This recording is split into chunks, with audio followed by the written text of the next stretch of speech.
welcome to Terri TV. I am sorry that I am so late today. It's Monday, and I've got Mondays are very challenging. Happy Martin Luther King Day. Welcome to Terri TV. Happy Martin Luther King Day. And I am Terri Hardin, Walt Disney's legendary Imagineer, who hates to be late. So I apologize for being often 5 minutes later. So I will work harder on that, or I will push it back a little bit if I find that my broadcasts before I come and see you keep going long. But today went long.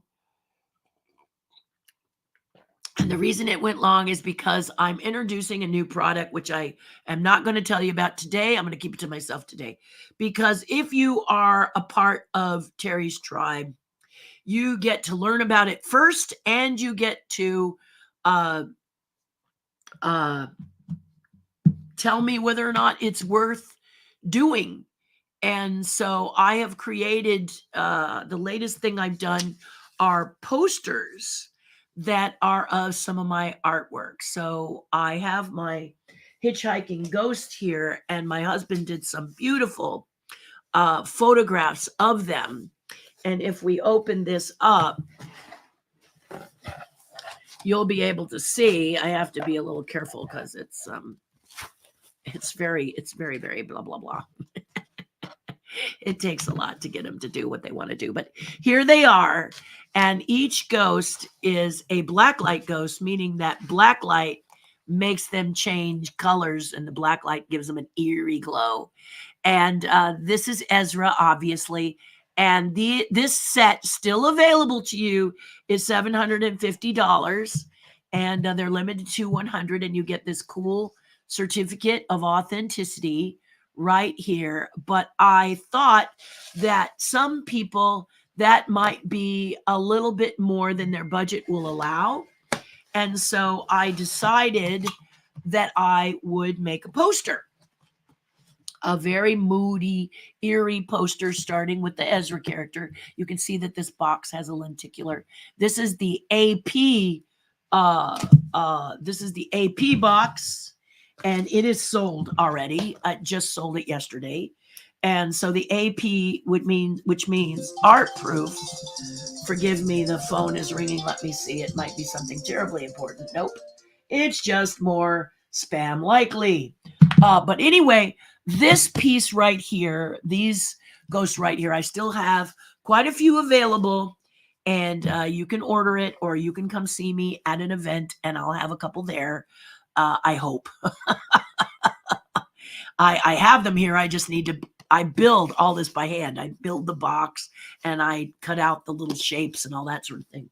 And so it takes me a little bit of time, and I'm hoping I can do that for one of the appearances that I'm at. But they're $750. The APs are always, meaning artist proofs, are always a little more expensive. But the posters are coming, and I will show you what they look probably, I don't know, next week or so. Also on Friday, I may or may not be able to broadcast. Stay tuned. I've got another situation that I may not be able to move to a Thursday, which is what I'm trying to do so that it doesn't conflict with my Friday broadcast. But if for any reason there's a challenge, I hope to have something for you. Okay. All righty. Goody. So my page, if you are new to this channel, I am Terri Hardin, pop icon, Walt Disney Imagineer, and all around chatty person, which is why these can go over an hour. And even though I try to make them short, sometimes they're not so short. Same with the other one. They're just not so short, like, you know. So I do my best. I try not to be late, but I will be, maybe I'll push my live a little bit more and closer to the middle. Maybe we'll make it 10 o'clock or something, so that you guys are not feeling like, where the heck is this goofy girl? It's just bad form to be late, and I apologize for that. But I will say to you that I wanted to share some things with you today. First of all, as I've said before, happy Martin Luther King Day. And isn't it nice to be meeting on a day when a man was nothing but leading with tolerance and kindness? And that's our goal in the tribe. And I want to invite you to the tribe. We have, as I mentioned, the tribe helps me to decide what I'm going to put out, what sculptures I'm going to do. And then they can also tell me if they want a poster. Like I said, should I do posters? So what I did is I did 10 art proofs of Ezra, and I said, does this appeal to anybody? And they were so generous on the tribe, they didn't even get to see it. And many said they wanted to purchase it. So this tells me that it's something that could be a hot item in a price range that you guys can afford. They're going to run for the little posters $40. They're open-ended. At this point, that's probably what the price is going to be. And I think the APs will be sold out. So if they're not, the APs will be more like $60. And I will let you know about the APs, but the regular posters are not going to be numbered. These will be numbered. I will actually number the APs 1 through 10, and I only have 10, and 5 are sold already. So, and the tribe gets first dibs. So I won't show you what this is or ask you if you want them until I'm sure my whole tribe has seen them. So that's the way it works. For my Patreon page, let me just show you how you can join if you're interested. $5 a month is all you need, ground level. Later on, you may decide to go up a level because you want to learn more. But right now, I'm asking everybody just to come in at the $5 and test the waters. See if you like it. If you like it, then when I start to introduce higher investment levels, which there are now, but it's just a matter of I haven't really filled those portals as well as I could. There are some I have, but there are some that are a little lean, that this is the year I start to populate that and give you as much or close to bang for your buck as you would at a higher level. Many go a little higher simply because they think I over deliver, and I appreciate that. Of course I do. It allows this to be free. And we do the really special stuff, the deep stuff, the personal stuff that I could never share on a public channel, on Patreon page. And then you're first to help me with what I'm going to release as a sculpture or whatever in the future. Will that continue to happen? I don't know. Everything is volatile because I'm volatile, and that's what this channel is. It's kind of like what's on Terry's mind. It's a freeway. If you like driving the freeway, subscribe and share it with someone who likes driving the freeway. If this appeals to you, please share it and follow and subscribe. I'd love it if you did, but I'm not going to grab you and beg you to do it. But if you want to do a little more, patreon.com/TerriHardin, $5 a month gets you to be a part of our wonderful, wonderful community. And everyone is amazing in there. And your voice needs to be heard. Okay? All righty, gang. We're going to hide that and go back to comments. There we are, back to comments. And before we go to the comments, we're going to chat with you a little bit today on a couple of things that happened. The Disney races returned. Yes, they did. Oh boy, including an amazing shirt you could buy at the expo that says, "We're back." And I thought it was really cute. I met many runners. I actually drove down to Anaheim and met many runners because many of you were in town. And I hadn't seen you face to face, and that's my favorite way to meet and greet is face to face. And I have to say, wow, you guys looked amazing. You're also cute and sweet. A shout out to Anita Shingold. She is a big Browns fan. That's football, by the way, for many of us who don't know what that is. I had to ask. But she's very, very much Cleveland Browns. And she had an outfit on that was a Browns t-shirt, but the people who make those cute little running skirts that you see for runners, they did a Browns skirt, and she got one. And she looked so cute, so cute. And she was thankful to me because I ended up wearing orange, and I didn't even realize it. But I said, see, subconsciously, I'm even supporting you. Also, Kendra Reed was in the house.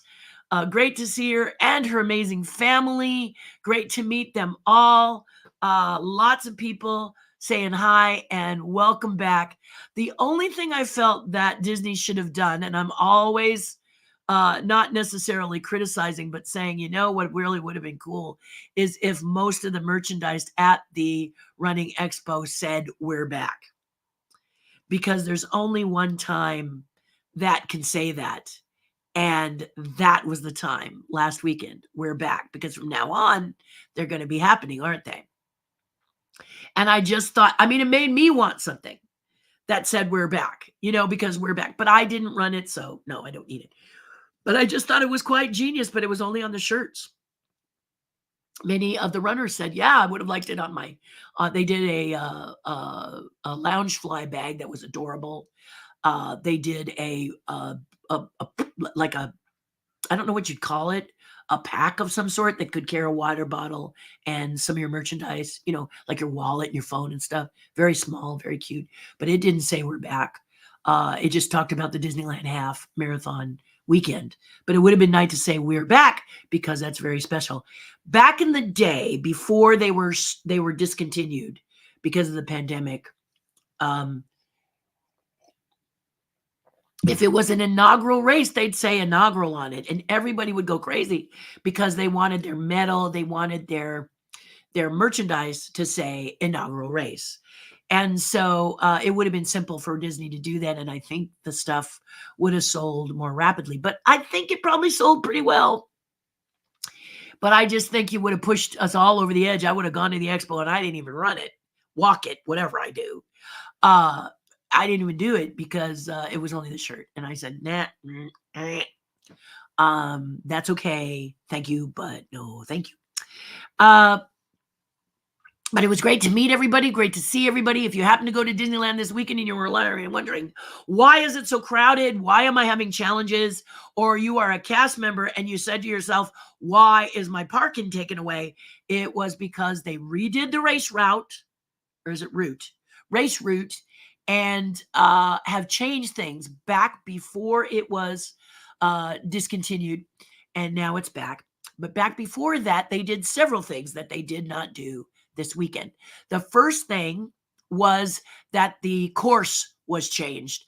And it used to be that if you got to mile 11, you could walk, you could moonwalk, you could stop and take a break, you know, get some water, whatever, because you were on Disney property. Now, I have to say that is not the case. You don't get back on Disney property till 12.5 miles have been run. So you have less than a mile to get to the finish line.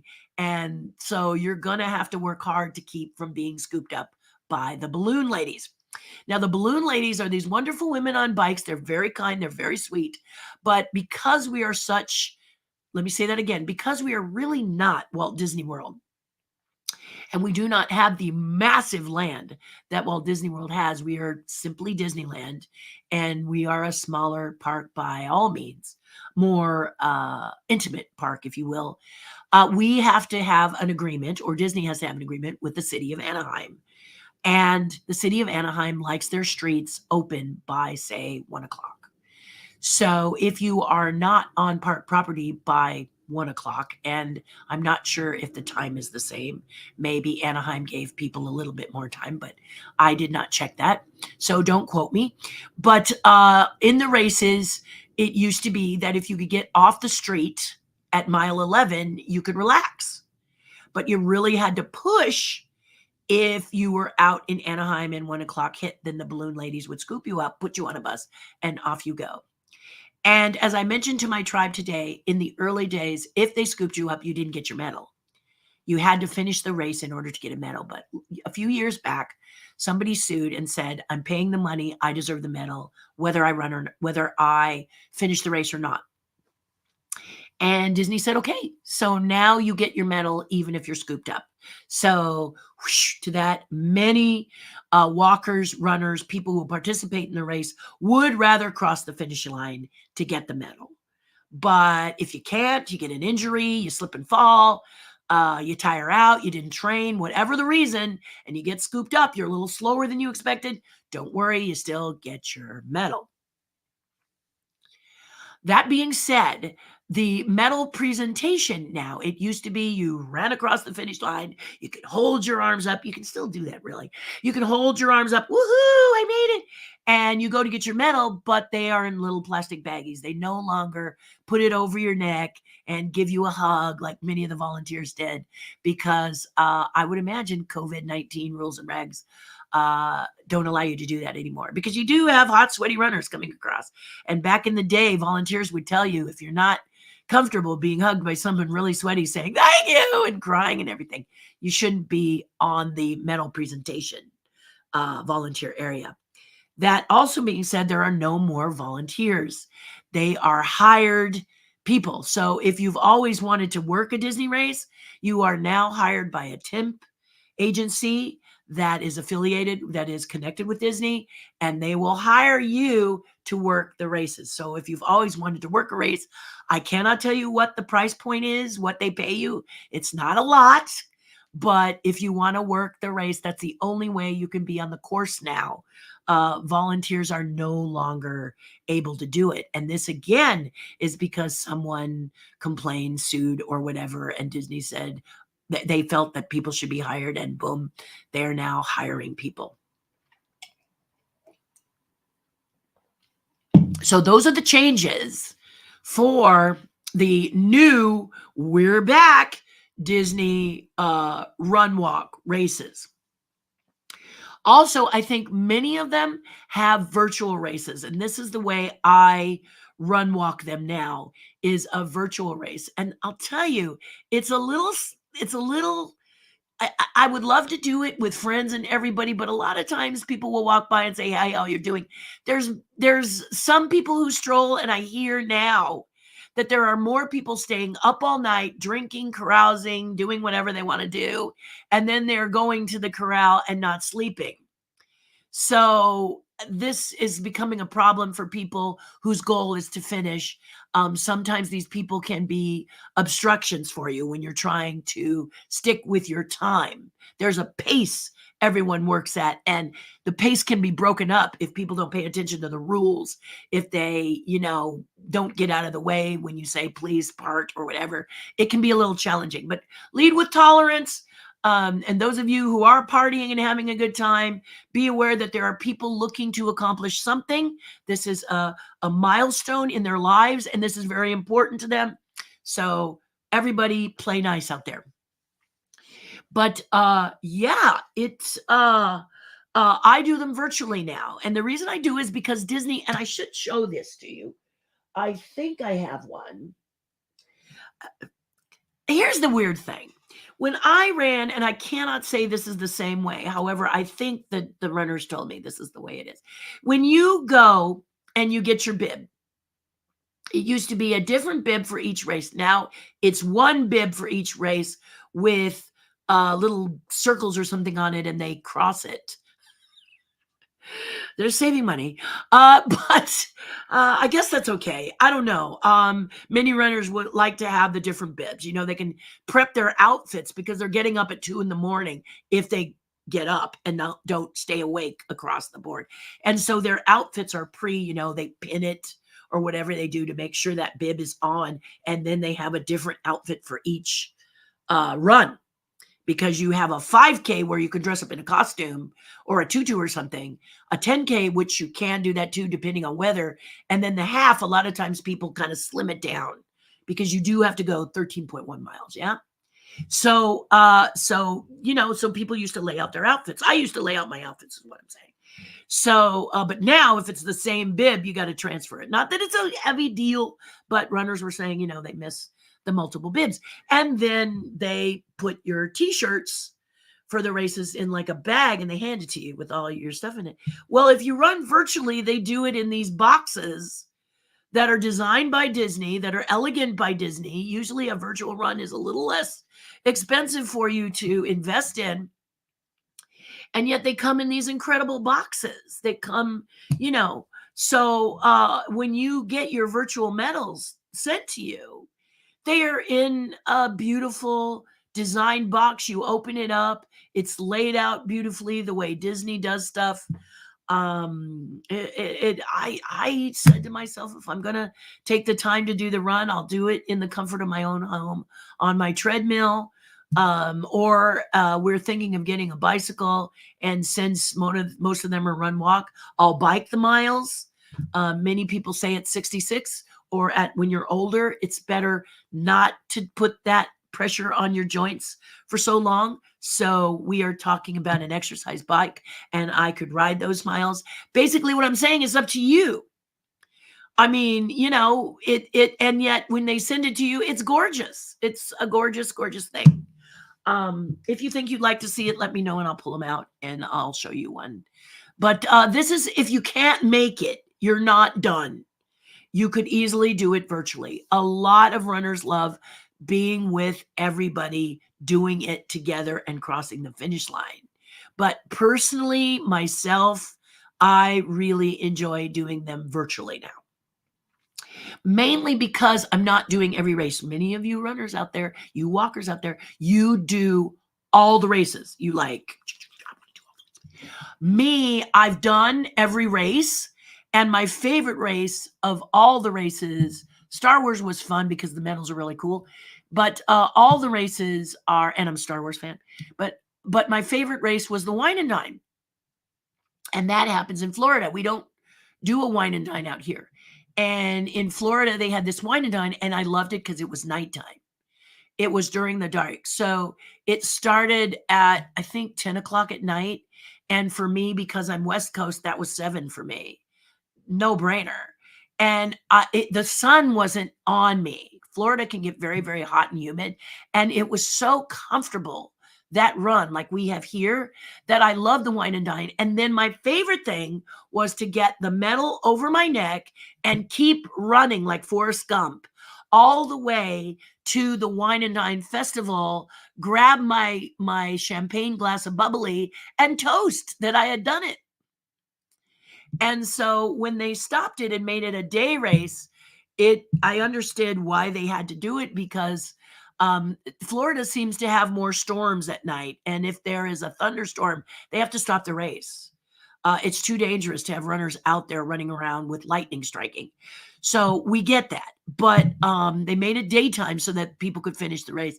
But that doesn't appeal to me. I'd rather stay here and run these races. And then maybe I do a race in Florida back in the day. But now, because I've done every race, I'm just happy to see everybody else run. And if I really, really want it, like, for example, the Walt Disney World Marathon, they celebrated 30 years. So I did I think I did the half virtually so that I could have a 30-year medal. But it's those unique opportunities. And then I can say, but I've ran it virtually. And for me, that's good, because at 66, I could make sure I ate. I could make sure I was cool. I don't do well with humidity. You got to know your limitations. And that was my limitations, is that humidity just kills me. And so I did the Dopey twice, which is the 5, the 10, the half, and a full marathon, back to back to back to back. I did it twice because I'm really dopey. But I remember when I ran my first marathon was at the end of a dopey. So I realized for me that in order to stay hydrated and to plan for the super hot weather, because it was going to take me over 6 hours, I knew it, to do a marathon. I'm not a fast person, and it's my first. So I had to pace myself. I had a coach. I came in at 6 hours, 36 minutes. So I just missed the half mark but I got in there. So it wasn't 7 hours. 7 hours is the cap. But I did it that first time. It was raining, so I had to be careful not to slip. It was very wet in Florida. It was very humid. And so what I did is I ran my first 6 miles. I ran a 10-minute mile for the first 6 miles because it's cold. And I run better in cold. So if I had done a run or a run walk this time, I would be fine because it was cold. And that's exactly what I love. It wasn't humid because we live in California, so our humidity was low. It was dry, and that was like another check mark, being a California girl. I'm a wuss when it's the Florida race. So I knew if I did a 10-minute mile for 6 miles, I would have the jump on it, because you have to do a 16.5-minute mile to qualify for each medal. You have to come in around there. So if you do the first 5 miles, I did 6 miles I did at a 10-minute mile, that allowed me to get to a place where there was a flush toilet. It's the simple things that make a runner happy. And then I could fast walk the rest of my race and be sure I was going to come in at a good time so that I would not lose my doping medal. But these are kind of things you got to think of if you're going to do this stuff. Well, I've done this stuff and I've done it. And I was very proud. I was very happy, very excited that I've done this stuff. But now they've done these virtual races and I love them. And this is great. So there you go. There you go. That's a bit about the races. Finally, I want to talk to you about a brand new podcast to me called Antiquities and Collectibles. Disney Antiquities and Collectibles. Look them up on Facebook. If you look them up on Facebook, you can see me being interviewed for about 2 hours, maybe a little more. I was their special guest. They are a wonderful, amazing group of people, but you can also listen to their podcast on Shopify, on iHeart. And I did that this morning, guys. We plugged you in to my iHeart Radio because I can listen to you now on my Roku TV, which is very special for me. So I'm super excited. I'm plugged into you guys. I had a great time yesterday. Vince G and Greg and Dan were all there, and they were at a studio. Instead of having me on a Zoom or the split screen, which was split screen for you guys, but we were live in studio. And I was so grateful because live in studio, you get a better interview from me. I think I do a good interview on Zoom because I've had a lot of practice, but I think the best interview was live. And I got to say, these guys are amazing. They are so talented. They are so gregarious. What a fun time. And we're going to get together again to do a part 2 because we were all having so much fun. It's like we were in our living room, having a coffee and a chat, except for we had water in a chat, right? And we had a great time. We had an awesome, awesome time. And I want to thank you. And then we went to an early dinner afterwards where I met the amazing Rob, who plays the organ at the El Capitan and has done it since day one when an organ went into the El Cap. So you want to make sure that you look for Rob, and it looks like Greg is here. Greg, give me Rob's last name. So post it in the comments so people can see. And if you know it, just let me know. Because listen, guys, this guy is really, when you have worked playing this organ, a musician, he plays the organ at the El Capitan. He's done it since they put the organ in. Those of you who have been around the El Capitan since before, Disney thought they could do just a soundtrack of the organ. And many of us lost our minds and said, no. You need a real organ and someone playing it. So they found Rob, and he's been doing it ever since that organ went in. So here's what I said yesterday at dinner with him. You're good because you're still there. Isn't that right? Yeah, no matter what is happening in your life now, you're good. If you've gone, 40 plus years. And so if you've been going to the El Cap, personally, the only reason I go to the El Capitan is to hear the organ. I can go to any theater to watch the movie. Seriously, guys. But if I want it with the organ, I go to the El Cap. Now, you can say to me, you might counter by saying, but the El Cap is really cool. There's an ice cream stand next door. It's a big screen, blah, blah, blah. It's known as the Disney Theater. If you've never been, go because you're going to get that extra special sprinkle of this is a theater with an organ, so you can hear things being played live. I mean, we don't have many of those. I don't even know if we have more than one. Y'all have to tell me. I'm not that savvy on that. But the point is that I go if I'm like, hey, I want that. It used to be that the El Cap would give you the opportunity to sit in the center row, and then they bring you your popcorn and your drink. And you felt kind of VIP as someone brought you your popcorn and your drink as you sat there, kind of like a concierge thing. But they've stopped that.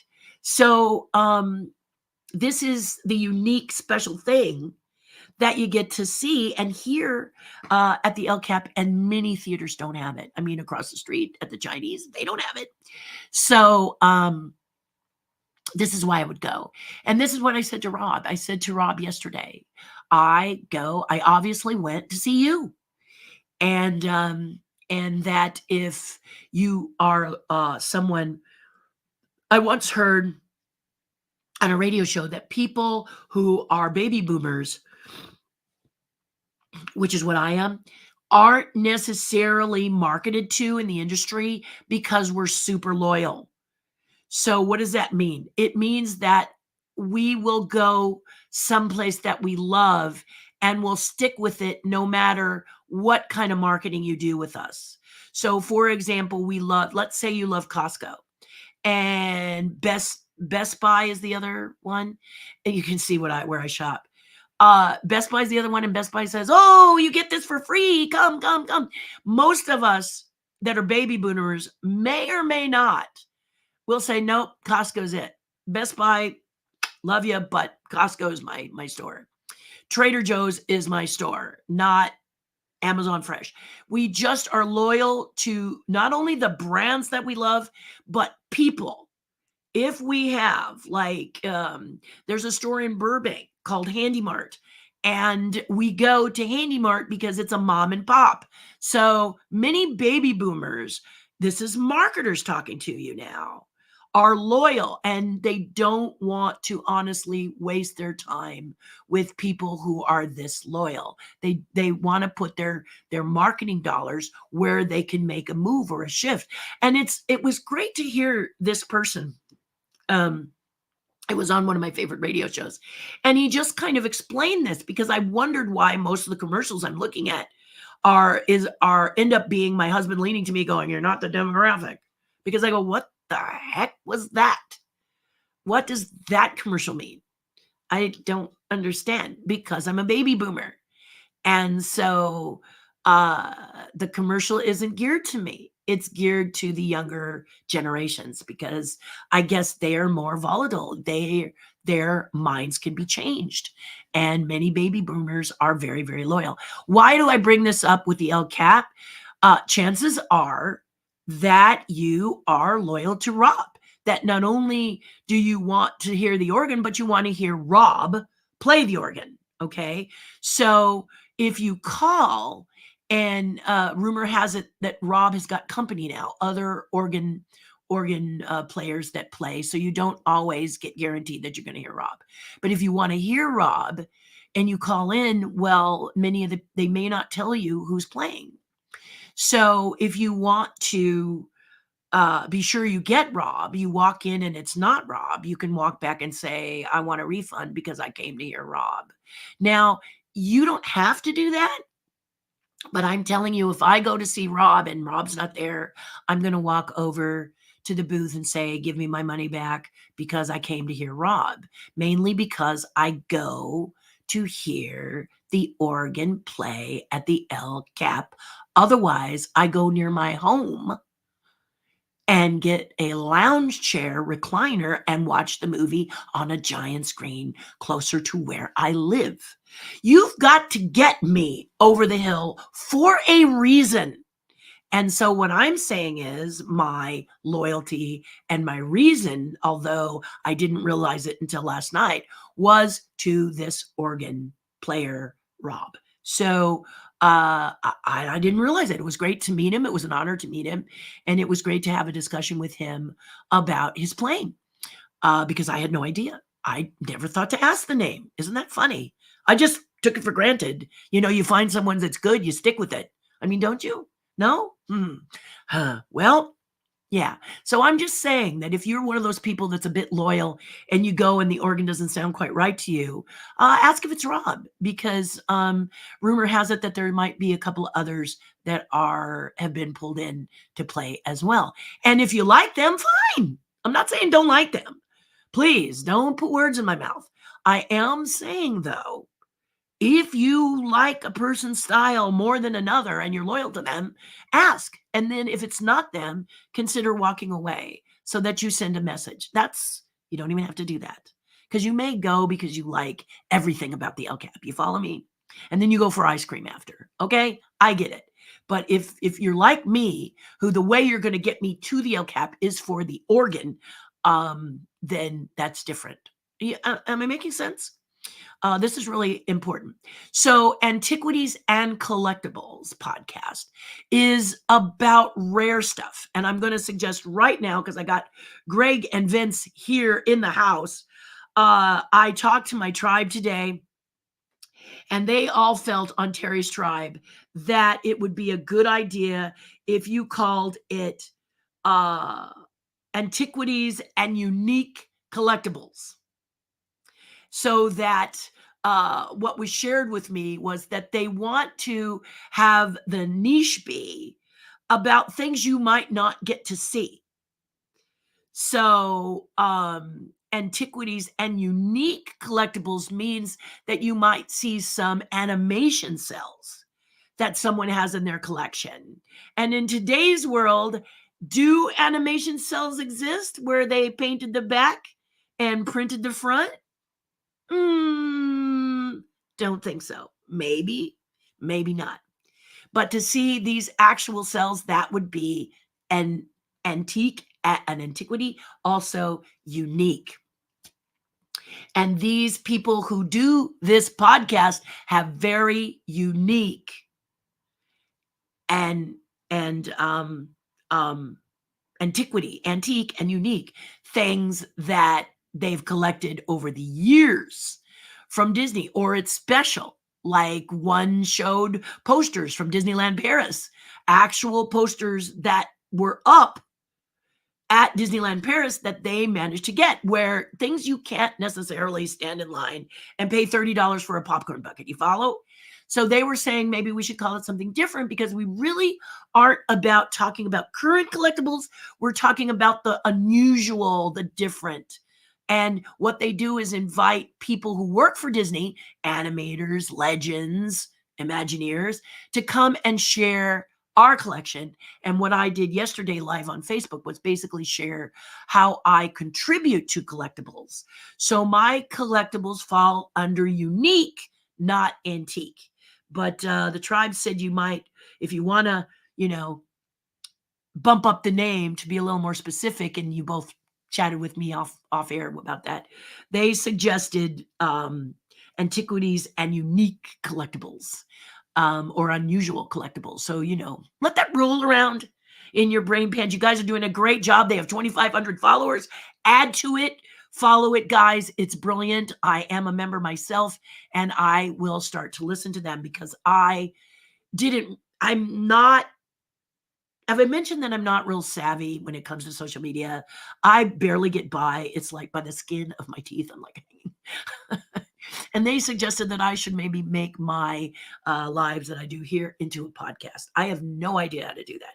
Zero, zilch. But maybe that's what I should do. So my husband said we could think about it, and maybe we'll do that. So, and one of the reasons I think that would be good is because I've got a lot of members in Terri's tribe that don't do any social media whatsoever, except for maybe an iHeartRadio and a Apple, and listen to podcasts. And so very smart, these three men. It was Dan DeMiner and Greg and Vince G. Sorry, it's Monday. But there you go. So I think I covered things. If I didn't cover something, I'm going to go into the comments now and talk to you, and then we'll wrap it up, okay? But want you to know that I'd love to have you in the tribe tonight. We're doing a treasure chest where I go into my garage, and I won't be doing that tonight because the tribe is so generous, and we give goodies. Those goodies were not available for me to do a treasure chest last year because I was very, very busy taking care of my elderly dad. But we're back. And so we're doing a special Zoom call tonight with the tribe, and it should be a lot of fun. So take a peek at the tribe, see if you're interested in it. No pressure. No pressure whatsoever, but it is a fun thing to do. Okay, great people. Just $5 a month. You know, you can put a jar at your doorway and put a quarter in it every day and have it, you know. So at least you think. Here's Diane. Happy Martin Luther King Day. See? Evan's in the house. I'm now officially starting my Miyazaki Studio Ghibli journey with my neighbor Totoro. You're going to love this. And Evan is a part of the tribe. So Evan shared with me, and Evan is young. We're not talking 10, okay? Evan is not 10 years old. But Evan is young, okay? He is under half my age, okay?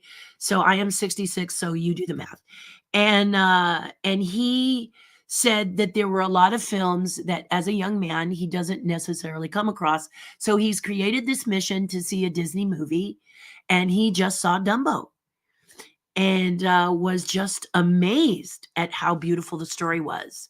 So what that tells me is it's good for us, and many times on the tribe, we talk about old and new.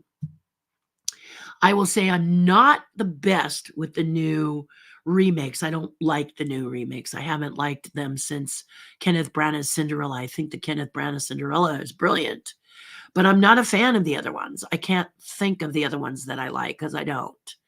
And some I find absolutely appalling, but I understand if you like them. Okay. If you're out there and you like them, I'm not telling you that you shouldn't like them. I'm just telling you I do not. And isn't that why a multitude of movies are made? We can't like everything. It appeals to different people at different times. I mean, if Disney would just ask people who love Star Wars what would they like to see, they would be so much better off. And same with Marvel. Instead of trying to sit in a room full of executives and guests, it would really be nice just to ask the fan base, because that's how my sculptures work. You know, my sculptures are very popular, probably because I don't do a lot of them, but also because I ask, what do you want? What do you need?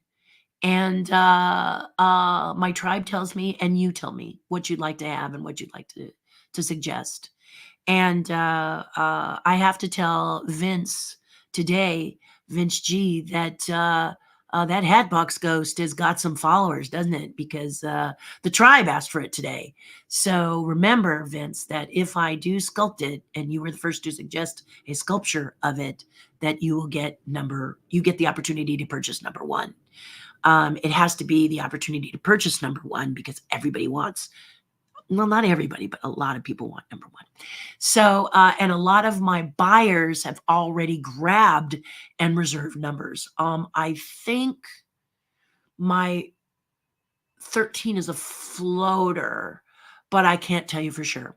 In any case, I will keep you posted on whether or not I do that one. But today I laughed and thought of you right away, Vince, because you had asked me for this character last night. And today I have to say about 3 or 4 people in the tribe went, ah! So I think that's a sign, to be honest with you. But there you go. So I will have to look into that. Maybe not this year, but soon. Okay. I tend to, so nice, says Dan DeMaio. Yes, it was a great time. And it was great to see Dan. I hadn't seen Dan in person in years. And it was so great to see him. He looked great. We had a great conversation.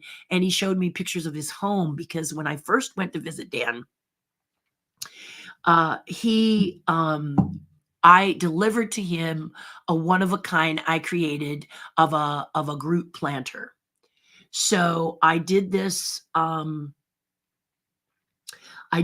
baby Groot planter. And now in my impressions, I did a little Groot, okay? And I had limited edition of 50. And if you got one of those, good for you, because he sold out in a New York minute.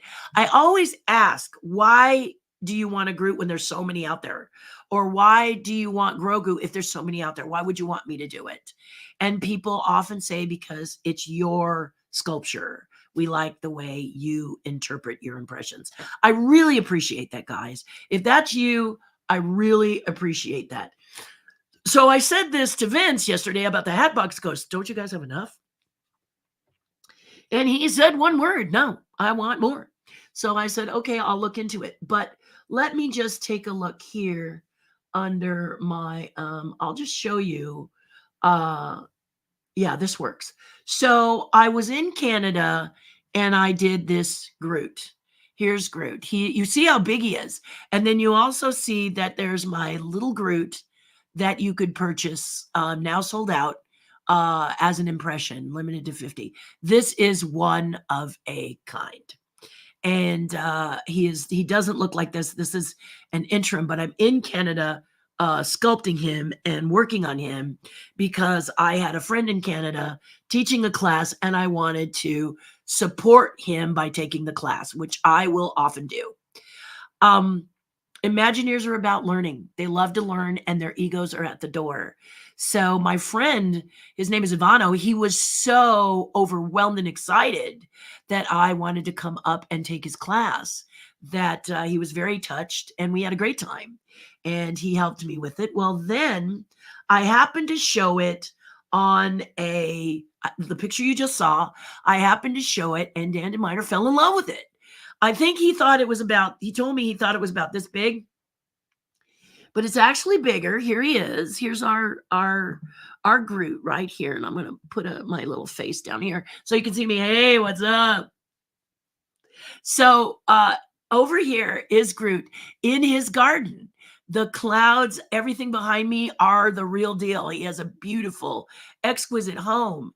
And here is Groot. And we're going to show you, here is the pond.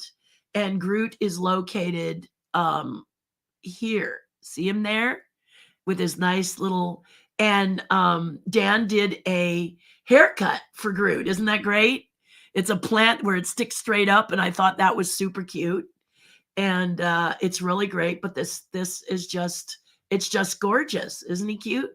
In the garden, doesn't he look like he fits right in? Yeah, I thought so. I thought, he fits right in. He looks adorable. And Dan said, I want him bad. And I said, okie dokie.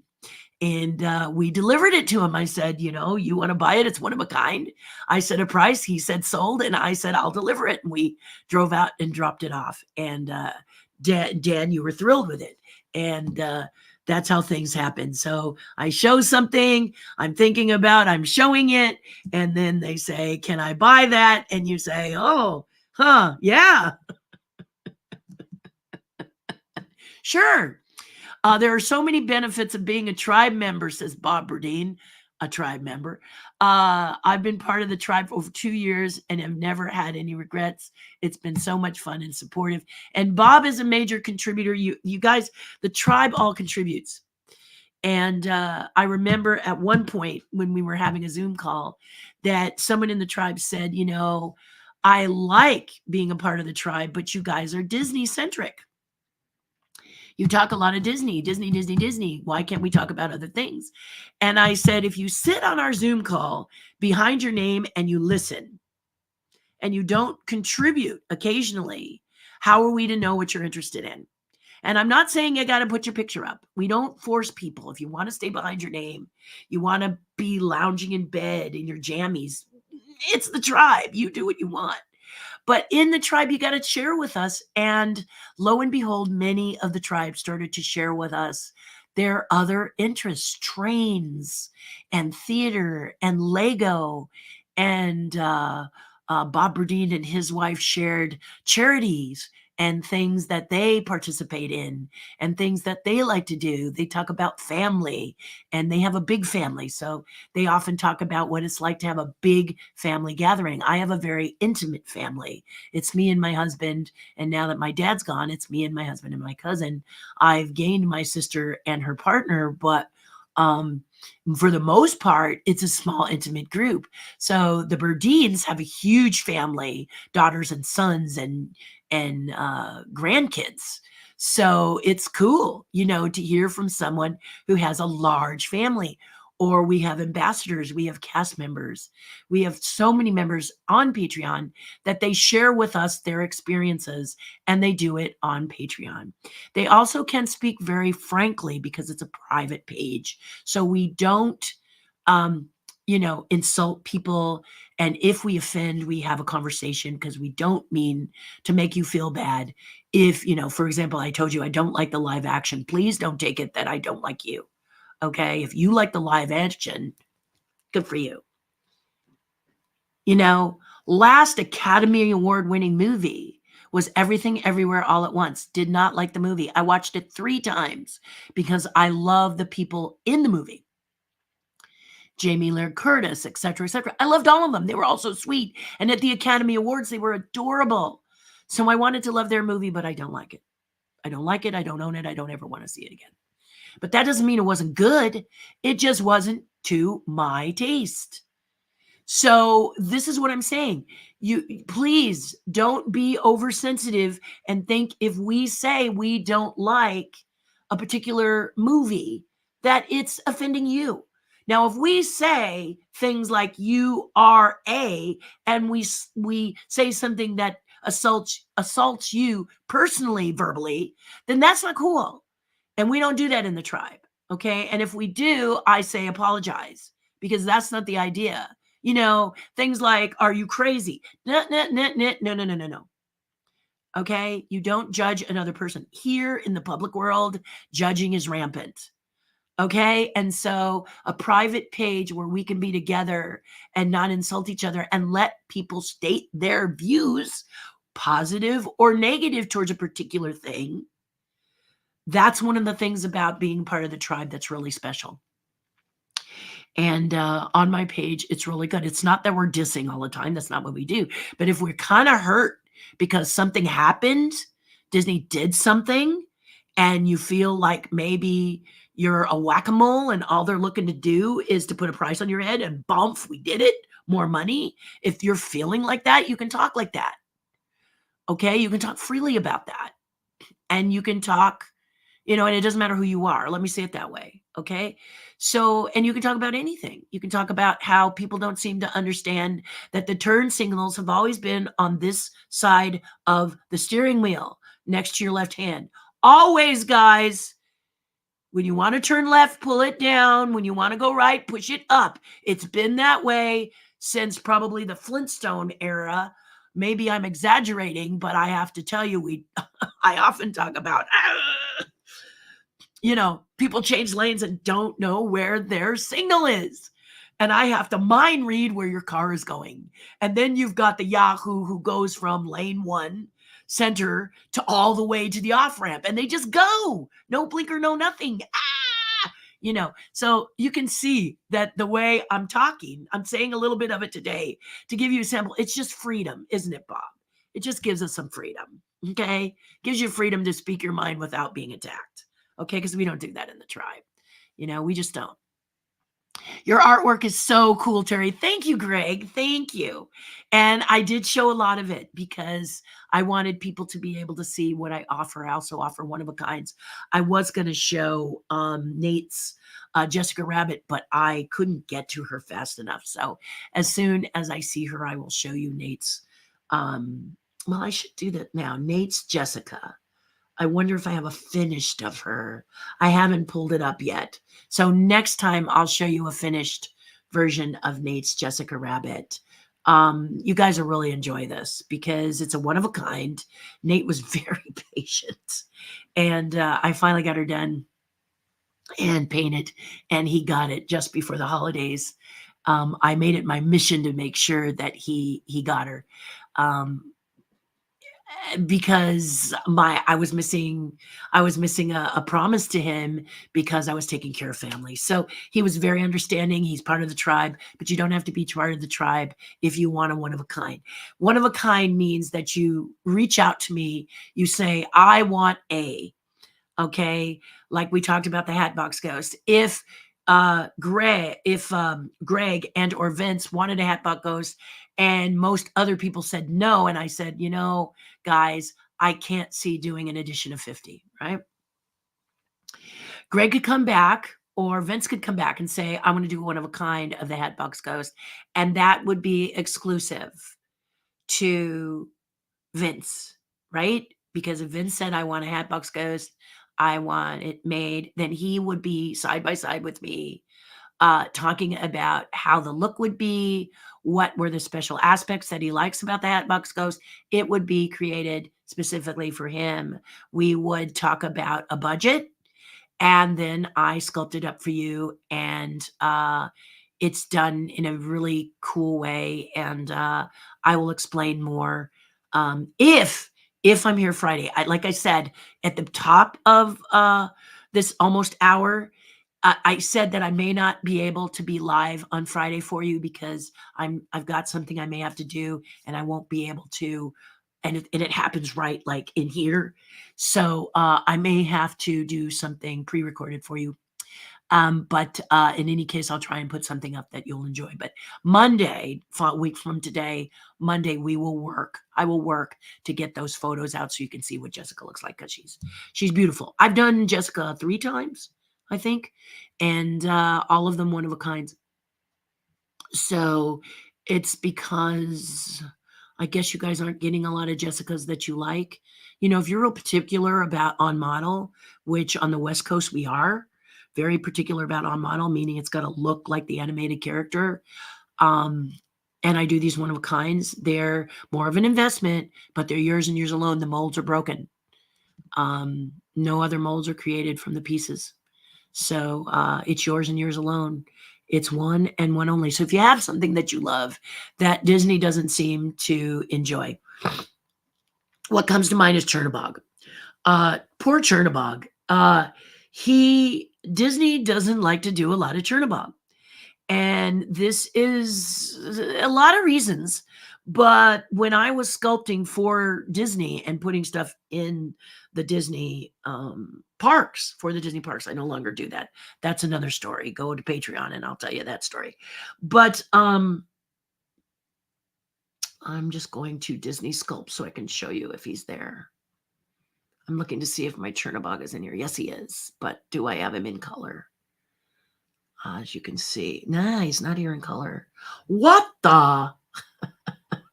Why is he? I don't have. You start to scroll through what your material, and then you go, why do I not have a color Chernabog in this list of things?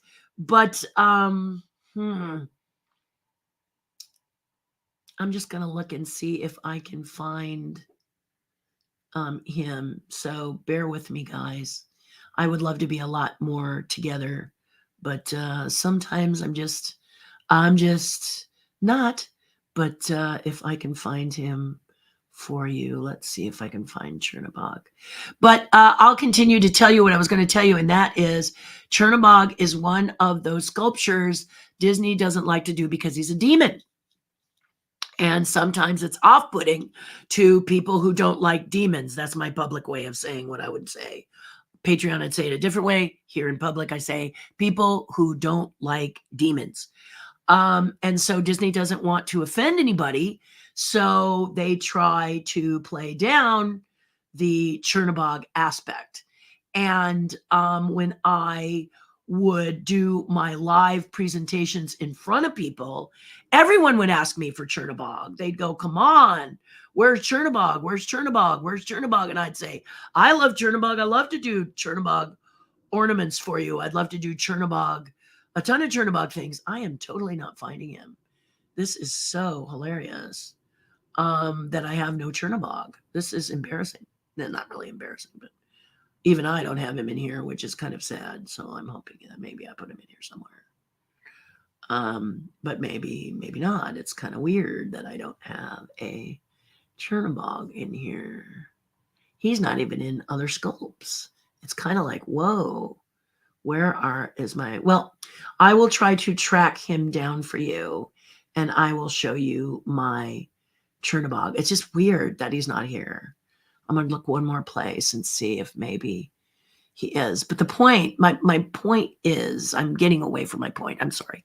But my point is that people don't like him. So if you're someone who wanted Chernabog, I did do him for a villains event in 2000. I think it was 2000. And only 5 were commissioned by Disney to do. And they sold you had to draw a lotto ticket to be able to bid on him. and I think he was $1,500 a piece. Might have been higher. Disney sets the price. I tell them what I want, and they buy it for me, and then they set the price. But the wax, I work in a toy wax, and the wax original is with Nicolas Cage. It was with Nicolas Cage. Nicolas Cage bought my Chernabog. He was 15 inches tall, and when I find him, I will show you him next time. Okay. But that would be a good example of if there was something you liked and Disney wasn't producing it, you could ask me to do it for you and you alone. Long way to tell something that should have been short, right? Happy MLK Day, Linda. Greg, there he is, Greg. Hi, Greg. Yesterday was so much fun. It was, and it was live. We were opposite each other. We could actually look at each other, and I'm so grateful to both of them. And we're going to do it again. We're going to do a part 2. So stay tuned. We're going to do a part 2. I said it would be my honor to do a part 2. Linda says, been enjoying the YouTubers' art of animation videos from Epcot. Hey, that's great. Isn't that fun? Art of animation, indeed, indeed. Good. Yes, Linda. You'll have to post some on our page. Yes, it was Greg. Yes, and I got Greg, not Jeff or whatever I said before, Monday. I always apologize for Monday because getting myself revved up for Monday after such a busy weekend is a little challenge for me. I'm just going to be honest. Hey, Peggy, good morning. So happy you had a blessed anniversary celebration. It's been a while, but I'm still a huge fan. Well, thank you. And yes, we did. We were in Kauai. And Dan DeMiner is from Hawaii. He was raised in Hawaii. So we actually talked a lot about Kauai because it's one of his favorite islands and he has family there. Isn't that neat? I thought so. And we chatted a bit about that and it was a lot of fun. So thank you. Thank you, Peggy. It is too late for me to get the AP instead. No, Daniel, the AP is what you got. You bought it yesterday. Yes, you already got it. However, they will be the only ones numbered. And right now, number 1, number 2, number 3, number 9 are taken. So you can tell me a number if you want. That's not one of those numbers. The rest of the posters, which you have not seen yet, so you're like, posters, what? I'm not going to show them to you till later. But they are not numbered. And they're going to run at a special price, which I'll tell you later. But first, like I said, Tribe sees my stuff first. They help me with my things, so they get right to first refusal to that. It's not a handcuff thing. It's here it is. If you want it, go. And if you don't, then it's okay. It's okay. I'm pretty laid back in my sales. Maybe I should be more aggressive, but I know they're going to sell. Okay. And that's not arrogance. That's a fact. So if it takes a week, if it takes 2 weeks, if it takes a year, if it takes 2 years, I don't care. It's some of you don't see it. I don't know how many didn't see this Blacklight Ghost set, but I wasn't sure I was going to take it to my pumpkin carving class. And the woman bought it in the first 2 minutes. So I set up my table. She was like, oh my God, I had no idea. And she bought it. So you can't let that voice prejudge, when you say nobody's going to like it. And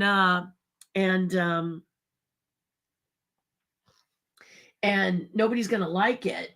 And you can't say that to yourself. You don't know what people are going to like, or everybody has seen it. I can't say that either, because there's a lot of people, as I think I mentioned in the beginning, that aren't even on social media that follow my Patreon page. So that's why the Zoom call is so important, because at least I connect with those who are not in social media. And isn't that unique and cool to a certain extent? There's a freedom to that, isn't that? If you don't want to do it and you don't have to do it, right? I'm liking what I'm doing. I wouldn't do it if I didn't like it. So there you go. Happy day. I got to spend a little time at the expo on Thursday, but missed the rest and am sad I missed seeing you. I'm sorry I missed you too. Snoots, Kendra, Sandy, Gail, and so many others. Yeah. It was just so much fun to see people face to face. I miss Sandy too, but man, it was great to see those who I got to see, and it was really fun. Needless to say, I thought I was only going to be about 3 hours over there around Disney and all of that stuff, and I ended up staying much, much later. It's just because it's been a while. And so, Leslie, but it was great. Many did mention that next week is the barn. Carolwood Barn is open at Griffith Park, and who knows, we might connect over there. I mean, I don't know that I'll see a lot of these mobile runners, but like you and I connected there last time. And if you love Gunny, who did the flag ceremonies at Disney, and you came there and you said, "Where's Gunny?" I will tell you where Gunny is. Gunny is at Carolwood doing the flag ceremonies there. So go to Griffith Park. It's right near Travel Town, and check it out. Carolwood and Walt's Barn. You get to actually walk through Walt's Barn, see things that Walt owned, and meet and greet a lot of good people. Bob Gurr's often there.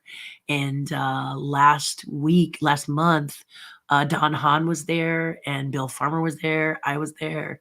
Gunny's always there. It was great. So think about that. That's coming this Sunday. And Leslie was there.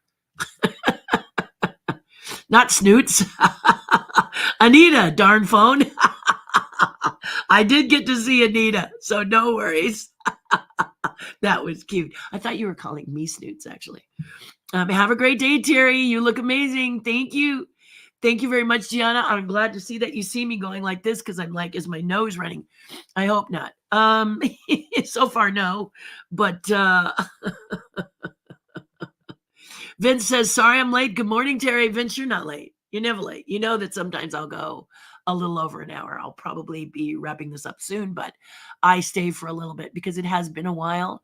At the beginning of the year, I wasn't on, as you know, because I put everything away. Computer went away. iPad went away. Everything went away to spend time with my husband, a full 7 days together in Kauai. And it was good for me, and it was good for us. And thank you for being, everyone was so wonderful to let me have that break, not that I need your permission, but I ask it. Okay. I say, hey, I've got to go. Let me let you know. Sorry, but I'll see you in a week or so, just because that helps me to stay fresh and alive, and bright and bushy tailed, Yeah. There were a few last year that weren't so bright and weren't so bushy tailed. Many of my friends got worried about me. So it's good to be back to a certain extent. Greg says, Terry said she's already sold the AP.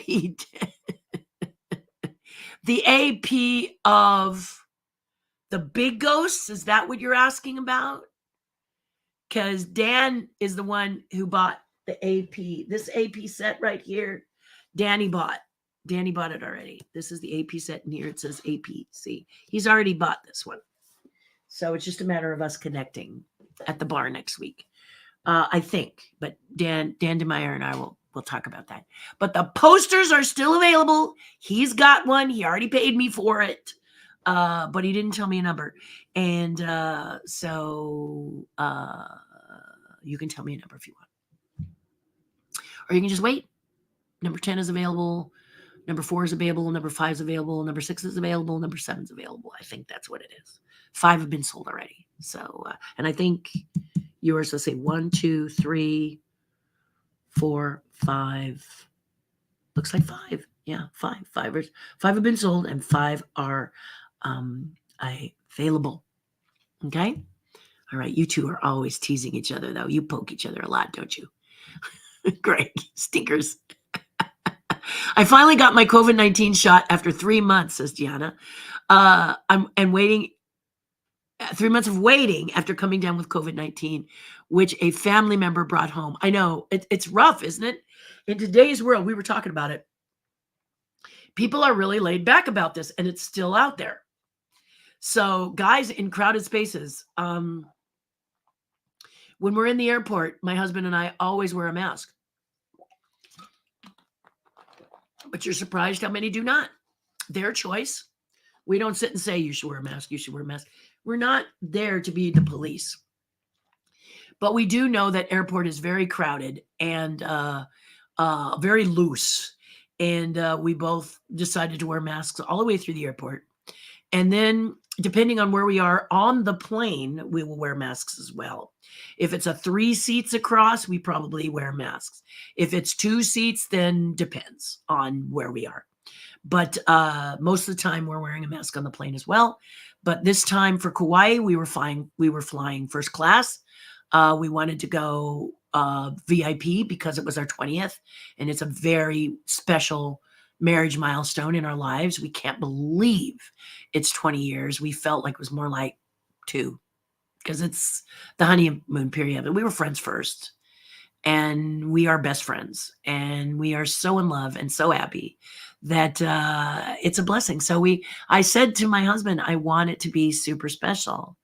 I want it to be every time I look around, I'm celebrating. And that was what Kauai was. The resort we were in, everything that happened was very special. We got all kinds of lovely little desserts and gifts to say happy anniversary, a beautiful bottle of wine, sparkling wine and things like that, and well wishers from all the Hawaiian people and the hotel and the resort. It was not a hotel, it was a resort.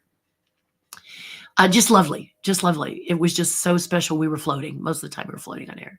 It made us, they celebrated with us as much as we celebrated with them. And then with each other, of course. And it was an absolute fun time to be had by all. But yeah, thank you for saying that, Gianna. It was a good time. And I look back on it and just smile because I came back so rested. I was just really, it was great. It was great. Because being a caregiver to your elderly parents, if you happen to be in that position, which I am, that the person who is caring for you, the caregiver, goes through a lot as well. So it was really important to me to make it focus on my husband, and my husband and I have time together, and a way for me to thank him for having my back through last year, because it was rough roads for me. And if it hadn't been for him, putting his arm out or holding me up when I thought I couldn't walk or move anymore, I don't know what I would have done. So I'm really happy that we got that time together. And I encourage you to do that. Don't make your days full of work and not give yourself a vacation along the way if you're together. It doesn't have to be something as elaborate as we did. We don't do that vacation every year. This was special, 20-year mark. We talked about it from the 10-year mark. When we are 20 years married, we're going to do something like pow, But now what we'll probably do is, because retiring will drive places. He wants to see Yellowstone. He says before it explodes. And I'm not laughing at him. I'm just saying, we better put that on there. If that's happening soon, I'll have to ask him. But, we'll drive to places that I haven't seen in the U.S. We'll go see friends that we haven't seen. Last year, we drove up to Bodego Bay area and met with the people who put us up for our wedding. And 2 that stood, I guess is the right word, stood as witnesses. We spent 2 or 3 days with them. We hadn't been able to see them in a very long time, and we got to do that. My friend Sherry Langley and her husband, and her parents, and it was magical. So you don't have to go far. We have a tribe member who owns sushi restaurants, and me and fish. If you don't, it's fish. Okay, breathing, fish, breathing, eating, fish with the chaser of fish, with the dessert of fish. That's me. So he tends to love sushi as well, and he has an amazing restaurant, and he just leveled with me. He said one of the things about my restaurants is that there's one really good. I have 2. He had one that is really good in Gilroy, and then the other one in I don't know if Robert's on, but I can't. I'll remember in a minute where the other one is, near Sacramento, and delicious. So we took a road trip to go experience his restaurants. So it doesn't have to be huge, but you got to get out and do some things fun. Explore somebody's restaurant, go check out somebody's show or theater, run up and see where they hang out, or, come to my house and look at the ocean, or, whatever is interesting. You can do that all over the United States, right? Mississippi. I saw Kendra in Mississippi. It was amazing. I learned about Mississippi. I learned about the Civil War. I saw things I never believed possible. There in Vicksburg, Mississippi. So you just get to see things through the people who live there's eyes. Florida too. But I mean, close to where you are, a little further from where you are, there's ways you can have your vacation. But then put the phone away, put social media down, and be with your family or that special someone who has your back, right? Yeah, that's just this is my statement and philosophy, okay? That's all I'm saying. Don't have to listen to me. This is my recommendation. Good morning, says Pam. Hi, Pam. It was not stopped because of the pandemic, as pandemic was only 4 years ago. And the run stopped 7 years ago. My understanding is that it was a decision by the city council anti-Disney due to the road closure and the traffic concerns, yet they allowed other runs in Anaheim. The new mayor used to run in the Anaheim Run Disney. Thank you, Pam. But I think I kind of mixed my words, which I often do, Pam. So what I'm saying is what has changed because of the pandemic is the medals are no longer put over your neck and you are hugged. Okay. I know the races stopped earlier, and you're right. It was the city council. All right. So you're absolutely right with what you're stating here.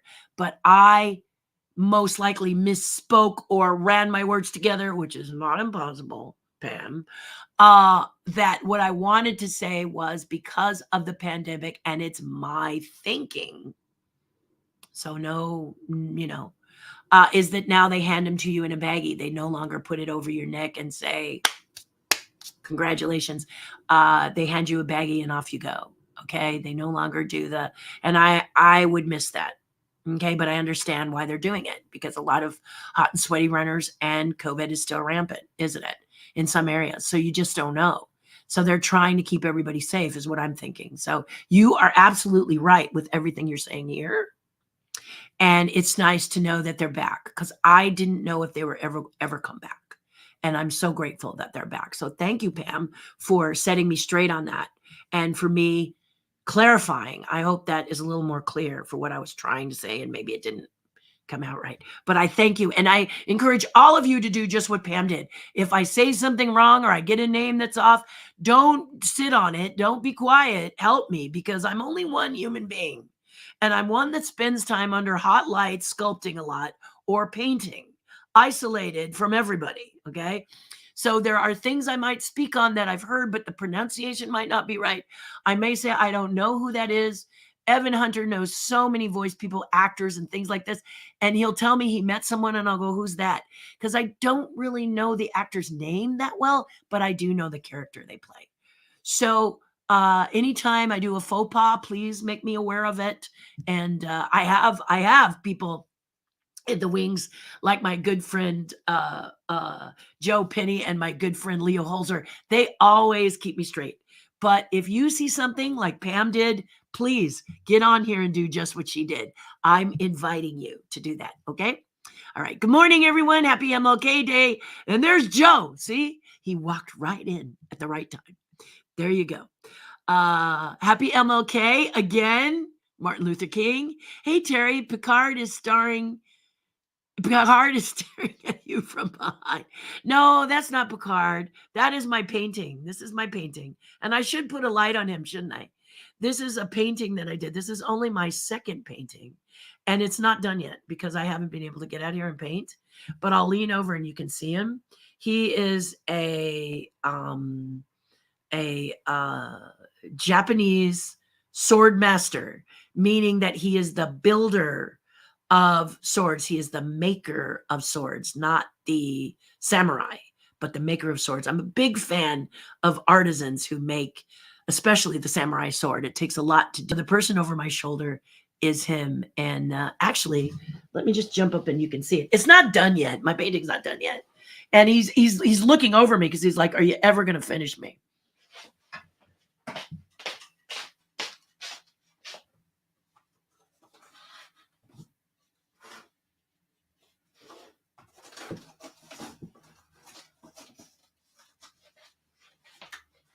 How do you feel about air silence? So here it is closer up. You can see now, here it is closer up. So you can get a feel of it. The sword is here. The samurai sword is here. I've got the darkness. I'm using light to give this painting depth. Is it the way it's not done? There's still highlights in the eyes I have to do, and I'm building it up in layers. So, but you can see I'm working on reflections here. I'm still learning. I haven't painted. I started painting during the pandemic, and I'm learning. So I'm going slow. His cloak is here, his wrap and everything, but there he is in all his glory, and he's looking pretty good on camera as I look at it. But anyway, there he is, so that you can see exactly what he's doing, and you can see that here, which is his hair, is just like one color right here, and stuff like that. So there's more depth I got to do, and when it's done, I'll show you when it's done. The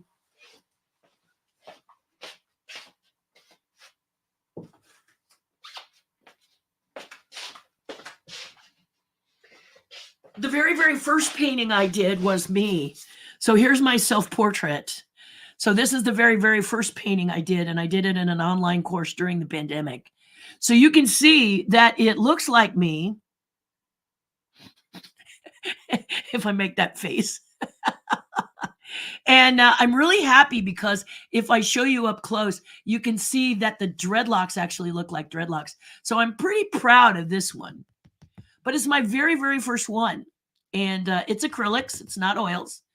I wanted to work in acrylics because of the toxicity of oils, but now there are oils coming out that are water soluble, and I haven't got to use those yet, but I have a teacher that I like a lot, and when I get back in here and can finish that painting and continue another class that I'm doing with my friend from London, Will Kemp, K-E-M-P.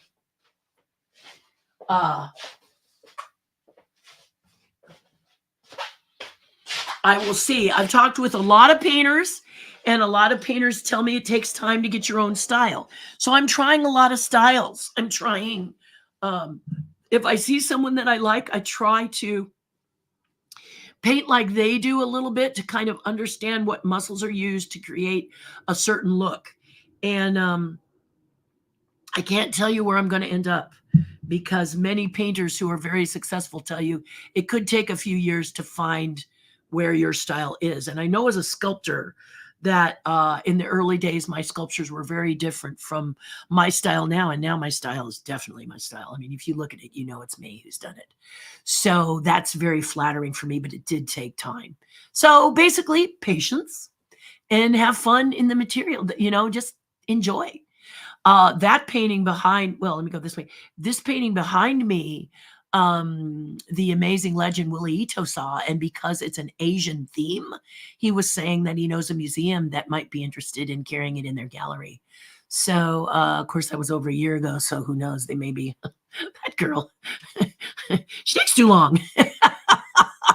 I don't know. Many people say they'll work on a painting for 5 years and stuff like that. So I'm still in the running there, but you just never know. It is all an exploration for me, and I love learning. So what will I paint? How will my themes be? I mean, you guys have talked to painters like Joel Christopher Payne and Noah, and many people that you collect and love, Brian Jowers, all of this. These guys all have something to say to you. They all tell you it takes time. And it does. It takes time. So I have to be patient. I did not learn how to sculpt overnight. So there you go. Anyway, thank you for mentioning that, Gianna, because I love sharing it. I don't mind sharing it in stages. I don't mind sharing it if it's not even good. I'm not on the good phase yet. Ooh, it's good, or ooh, it's bad. I don't even do that to the painting. It's not fair to the painting. I just paint. And it's really fun just to say, let's put some color on there and let's see where it ends up. And hopefully I'll get so much fun that I'll find a style that I like. But so far, I don't know actually what, if there's someone who paints like this, but I'm sure there is. I'm not really looking. I'm on the search for my own style, but I'm right now, this is a person teaching me how to do certain techniques. So I picked my subject and I'm using these techniques to get the painting finished. And then I'll take another class and another class and another class, like a frog jumping on a lily pad. It's what I love to do. Yeah. So I love learning. I tend to overlearn. I tend to take like a lot of classes that I'd like to learn. Thanks for the plug, Terry. All the time, Greg. All the time, buddy. It's easy when you had such a good time. You got to share. I want people to go check it out and let me know what you think about, if you're going to change the title, just make me aware.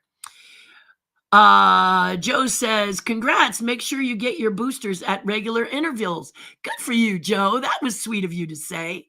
It was so much fun. Thanks for being on. Yes, Vince. Vince G is turned out to be, he's just so gregarious and friendly. Everybody goes, what a nice guy.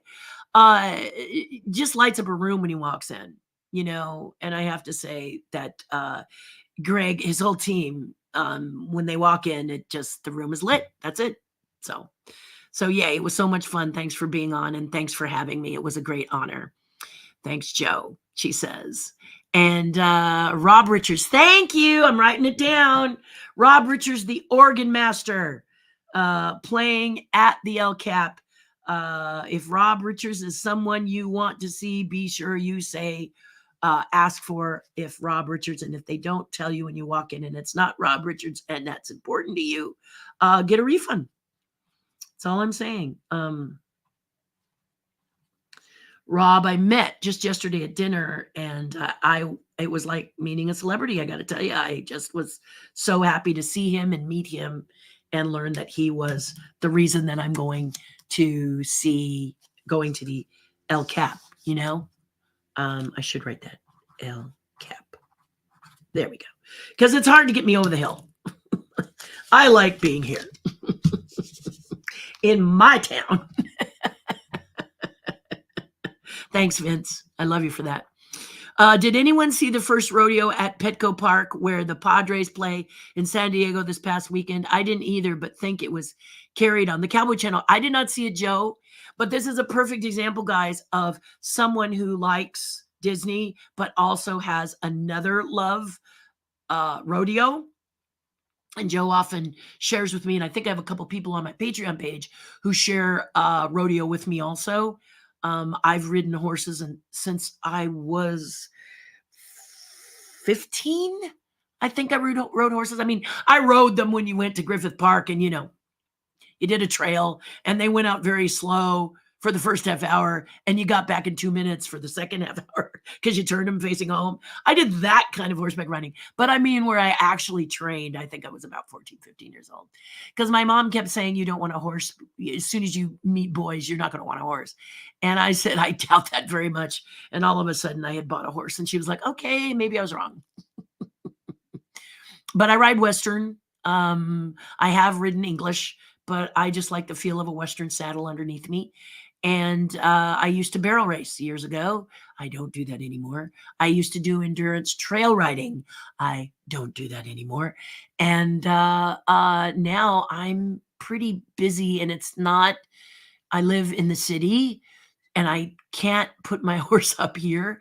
So if you want to train, you have to board your horse in a really nice area. My first horse was boarded in Henson Dam area. My second at Sunset Ranch in Hollywood. I loved Sunset Ranch. I love the trails. I love everything about it. But I just would get a lot of work and therefore be neglectful of my horse. And my horse, I didn't want to be stuck in a stall. So someone fell in love with her. She asked me if she could ride her, a person I met out at the stable. And she said, hey, I noticed your horse is available. Would you allow me to ride her? And I knew her. She was someone who had given me tips on riding and stuff. And I said, sure, go ahead. And she fell in love with my final horse, Velvet, and she bought her. So I said, why don't you buy her? And then if I want to ride a horse and you're still up at Sunset Ranch, maybe I'll ask you if I can ride her. But for now, let's just go that way, because I just became very, very busy, and it's not fair to the animal if you can't do it on a regular basis. Used to ride 3 times a week. And let me tell you how that gets you in shape. Works your core, baby. Riding is not for the faint at heart. I mean, I guess if you sort of, it's okay. But if you're doing the rodeo stuff, as Joe talks about here, your calfing, your calf roping, your barrel racing, your some of the other rodeo things that come to mind, you're working your body. That is an athletic sport, isn't it, Joe? And it really gets you. I couldn't believe how thin I got riding my horse endurance trail riding, which I don't know if they even do that anymore. But I think half of it was me going, because we were like on the edge where the horse has to, where you have to give over to your horse because the edge is like edge and then, 30-foot drop. When you're young, you're a little crazy, aren't you? So if you're young out there, craziness will pass. You just do things more, you're a little more courageous, I guess is what I was going to say. Now I'm more thoughtful about stuff like that. Barrel racing, also amazing. I have to make sure I don't work against the animal. You work with the animal. And a lot of times in the beginning, you're working against the animal and the animal actually looks at you like you're some kind of a nut. My horses both did that. You do slide stops, which I wasn't good at first. I had to get my positioning right on my horse's back and able for my horse to do what needed to be done. So your partners, a horse is really not a pet. A horse is more of a partner, and they will let you know if you're out of sync. My first horse, Samurai, would always go every time I'd screw something up, kind of like the prince's horse in Sleeping Beauty. I think that's why Disney did that, because if you have a horse and you're that close to them, that's exactly what you see. So, Joe, thank you for helping me pop in. I know nothing about the rodeo, I'm sorry to say, but you did take me back to the joy of horseback riding. I love it. Does the El Capitan Theater have Amtrak going all the way from San Diego? Or is it a stop to unload to take a bus to the, I don't know that question, sweetheart. I know that if I take the Amtrak train to San Diego, okay, and I can get at it, I can get on the train. Let's just say, for example, you get on the train at Union Station to go to San Diego to spend the day at Richard Walker's Pancake House. And Gianna, if you haven't eaten there, go eat there. It's next to the Children's Museum. It's so good. It's so good. And I used to take the train with my father. We would get off, go eat there, and then take the train back because my dad loved trains. So to answer your question, you could go from San Diego to Union Station and then take the Red Line metro system to the stop is the stop just before Universal Studios. I believe it's the Kodak Center. I think that is Highland, I want to say. I could be wrong. That might not be the right street. It's been a long time since I've done it. But I think you could take the metro system to Highland or whatever stop is before Universal Studios stop and get off, and you're right there at the El Capitan, just a short walk up up from the underground and over there, and then boom, you're there. So it's like two. So you take the train, the Amtrak train to Union Station, then take the metro to El Cap. Yep. And then retrace your steps back. Now, I will say the San Diego train doesn't run every hour and all of that. So you got to time it. I think if you've taken the train up here, you know what I'm talking about. So you have to kind of time it, but yeah, you could do it. Yeah, you could do it. You could come up, stay the night, overnight, go to the El Cap, stay the night somewhere in the area, and then go back the next day even. It's a nice trip. It's a nice trip. I used to take my dad all the time. And because my dad loved trains, he would sit I'd always get business class on the train, and he would sit there reading the paper and looking out the window and listening to the that you hear when you go over the train tracks. And he loved it. He just loved it. And now whenever I ride that, I'm probably going to think of my dad and happy. But he would read the newspaper. He would find a newspaper and just kick back and rock in the have a little something to eat. And then we go to Richard Walker's, which is an amazing bandcast. The best in San Diego. And then we'd come home. Yeah. It was great. Thank you for letting me reminisce about that. That touches my heart a lot. You are spot on, Terry, with baby boomers. Thank you, Greg. Indeed. We're loyal, aren't we? And that's why the commercials confuse us nowadays, guys. If you're a baby boomer and you're confused, it's because it's not being marketed to us. Because we're too flippin' loyal is what this guy said, and I think he's right. I have a circuit that I have a circuit, that I go to. I go to a market I like all the time. I order from the same one all the time. I go to Costco all the time. I go to 2 particular Costcos. I don't go to other Costcos. I go to those Costcos all the time. A car that takes me to the airport, same guy, because I'm loyal to him. He did me a very big favor years ago with his limo service or his car service. It's not really limo service, but car service, elegant car service. And I use him every time I go to LAX because I hate changing planes. So, Burbank is a great airport, but it's a small airport. So you have to change planes. I don't like changing planes. What happens when you're older is you start to decide what you like and what you don't like. I will warn you, I'm 66 and a half. And I don't like changing planes. If I can avoid changing planes, but now that I have my good guy, I call him up. His car takes me to LAX and I can fly direct. And that's what I want. Every single time I like to not change planes. Can I always not change planes? No, I can't always not change planes, but I try very hard because that's very important to me, not to change planes. I don't like changing planes. I also don't like having trouble parking. So if you have a restaurant or you have a place like Trader Joe's has this really odd idea that 3 parking spaces services a 2-story Trader Joe's. I just don't get their thinking.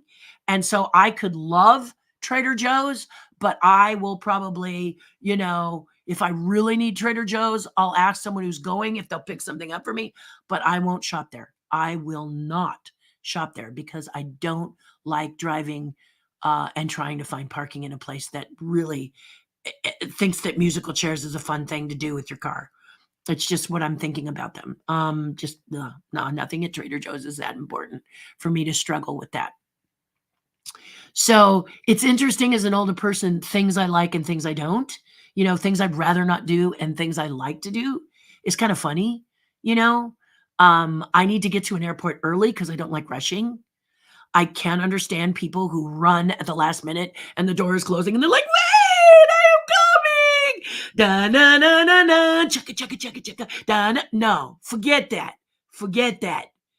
I would rather be a smoke 'em if you got 'em girl. Not that I smoke, but I'd like to get there a couple hours early, sit back with my tea and my breakfast at the airport and wait for the plane to come in.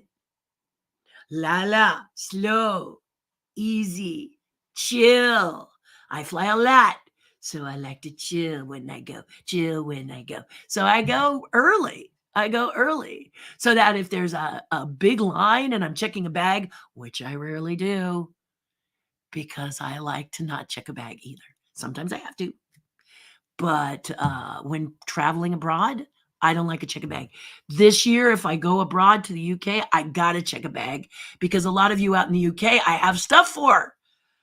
And I'm going to have to check a bag. But I'm like, no! Because I don't like checking a bag. I really don't like it. So if I can tour, I tour using a backpack and a carry-on, and that's it. That's all I take.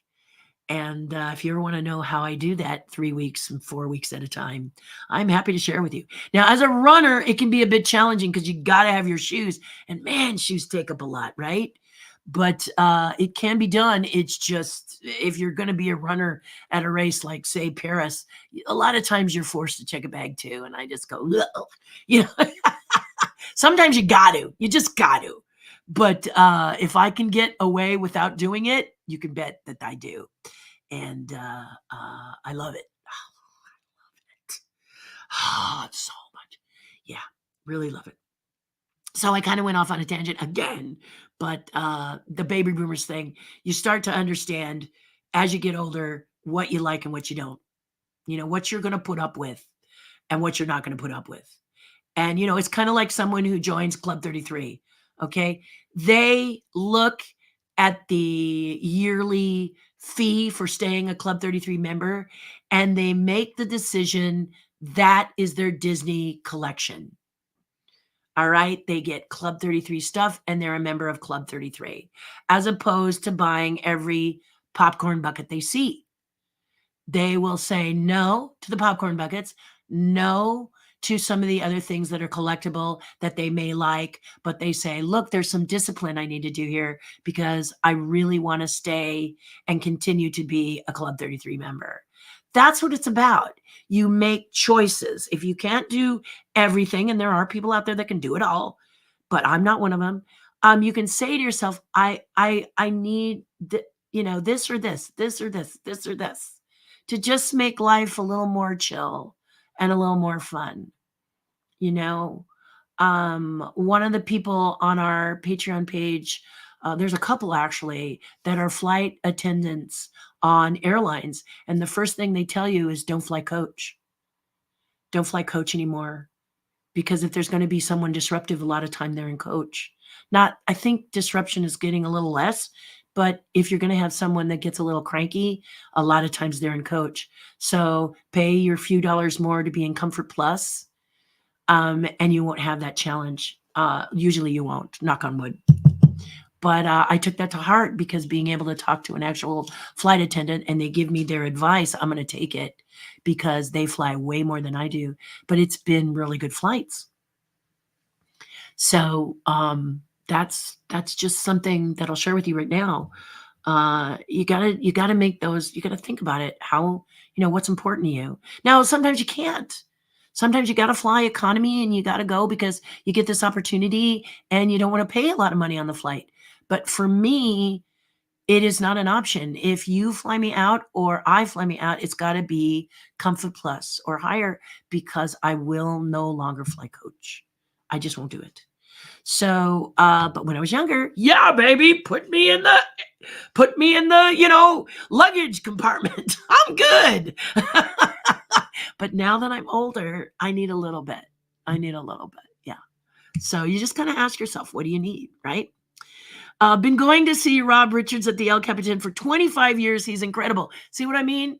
And there's Vince. So if Vince went to see Rob Richards and someone else was playing, I'm not saying they would be, but let's say you go and there's someone there, you'd say, is he sick? Is he not well? What's the deal? And they would say, we don't know. And say, well, you know what? I'm not going to go. I'm going to get my money back and I'll try again. I'll give a chat. In the case of Vince, he knows Rob. So he can say, Rob, when are you playing again? And Rob will tell him and he'll go, okay, that's the day I'm going. If you're going to hear the organ music, right? I'm just saying, that's the way you could do it. I like that. Yes, me too. Nice suggestion on our name, kiddo. It's just that I agree with you. I mean, if you're getting postings of some of the, I'm not, how do I say this gently? If you're getting postings of things that look tchotchke from Disney, and there are some things that you just go, how did that ever get made? And as a sculptor, I'm saying that a lot. Oh, dear Lord, what were we doing with that? If you're trying to make it kind of, and you guys both told me, your niche is unique, unusual, incredible, and that's what you're seeing when you're talking to legends, because a legend can show you some of the words they're getting for the benchmarks that they meet, the trophies that Disney gives them for 15 years, for 20 years, for 25 years. Many of you have seen those. Some of you buy those, which, okay. But if you haven't seen them, they're beautiful. And it's really cool to see them with the person who earned it. So I remember years ago, I was really good friends with Joe Hale because his wife did my taxes. And he used to get very overwhelmed. He did movies, the only one I can remember right now is Black Cauldron, and he wouldn't appreciate that very much because Black Cauldron was not necessarily a big break for Disney. But he used to be that level of person, and he had his awards all over, and it was the first time I actually got to see them and hold them and experience them. I was jazzed. So I truly think this channel This podcast is really great. And I'm not just saying it because I was on it. I think it's really a cool podcast. I don't have a lot of time to do a lot of stuff. So I'm pretty particular about my podcasts. And this one's a good one. This one's a really, really good one. So yeah, find it. And if they change their name, reach out to them. I'm sure they'll tell you. Not anymore. 2,800 now because of you being on the podcast. Yo, wow. Oh, they told me this last night. 300 up because of my interview they did. I gotta tell you, that just blows me away. Thank you for sharing that with me because, I don't know. It's not that I'm saying, but I am a truth teller. I don't really sugarcoat a lot of stuff. That can be good and that can be bad. I often say that Disney should make me a Disney legend because I'm responsible for a lot of work in many of the parks. But then I think about it. And if I had to do the acceptance speech and they wanted me to be a little less than me, that would be a challenge. I'd have to practice because I always say what I'm thinking. And I know that Disney would rather you be just a little more corporate when you go up to accept the award. Maybe not so easy with your words. Not so free with your words. I can be that way on my channel, but so that may be the reason that they don't make me a legend, or they just go, hey, we use it as a bargaining chip to get people to come work with us. That's the way I felt last year or a couple years ago when I saw it go to Blackish and to people. I mean, don't get me started on that. So a lot of people say it doesn't mean what it used to mean. So why are you wanting it? I just thought it would be nice for them to acknowledge some of the work that I've done for the parks. Now, if they could mail it to me, maybe they would do it. But I have to admit, I have to own who I am. And I do tell the truth, as Greg and Vince will tell you. And all those you watch it on Facebook, you'll see. I just come out with it, Oh, it's up to 29 this morning. I can't be all my fault. You are very sweet to say so, but that can't be. I mean, if it is, I'll own it. Yay! Come over to my channel too, Oh, goodness. Joe says you definitely should do the Disney and Star Wars podcast circuit. It would be a great way to promote the tribe and these live streams. Okay, well, I'm going to talk to my husband about it, and Vince and Greg, maybe you can help me. I know you two said you're still learning. You're still doing some swimming about podcasting and getting it to be efficient. So maybe what you learn, you can pass on to me, and maybe I can be an efficient podcaster. I admire the three of you. You guys do such a great job that I don't know, but many have told me I should make it a podcast. So thank you, Joe, for saying that. That touches my heart. Love listening to you. You are so energetic, vibrant, and interesting. Thank you, Pam. You betcha. Do you know that during the pandemic, I would talk for 5 hours straight because people were missing Disneyland so much that they felt suicidal? True story. I'm not going to say who. I would never do that. But I felt like it was my obligation. That it was no, obligation is the wrong word. I felt it was my calling. I'll use that word, to be on the air as long as I could to help them feel better. And I would speak 5-6 hours at a time. So if you're looking at the time and you're going, gosh, it's almost 2 hours, and she's just doing it all herself. All I can say to you is, this is what my husband says I do well, is talk to you. Tell stories and talk to you. But and authentically, because this is who I am.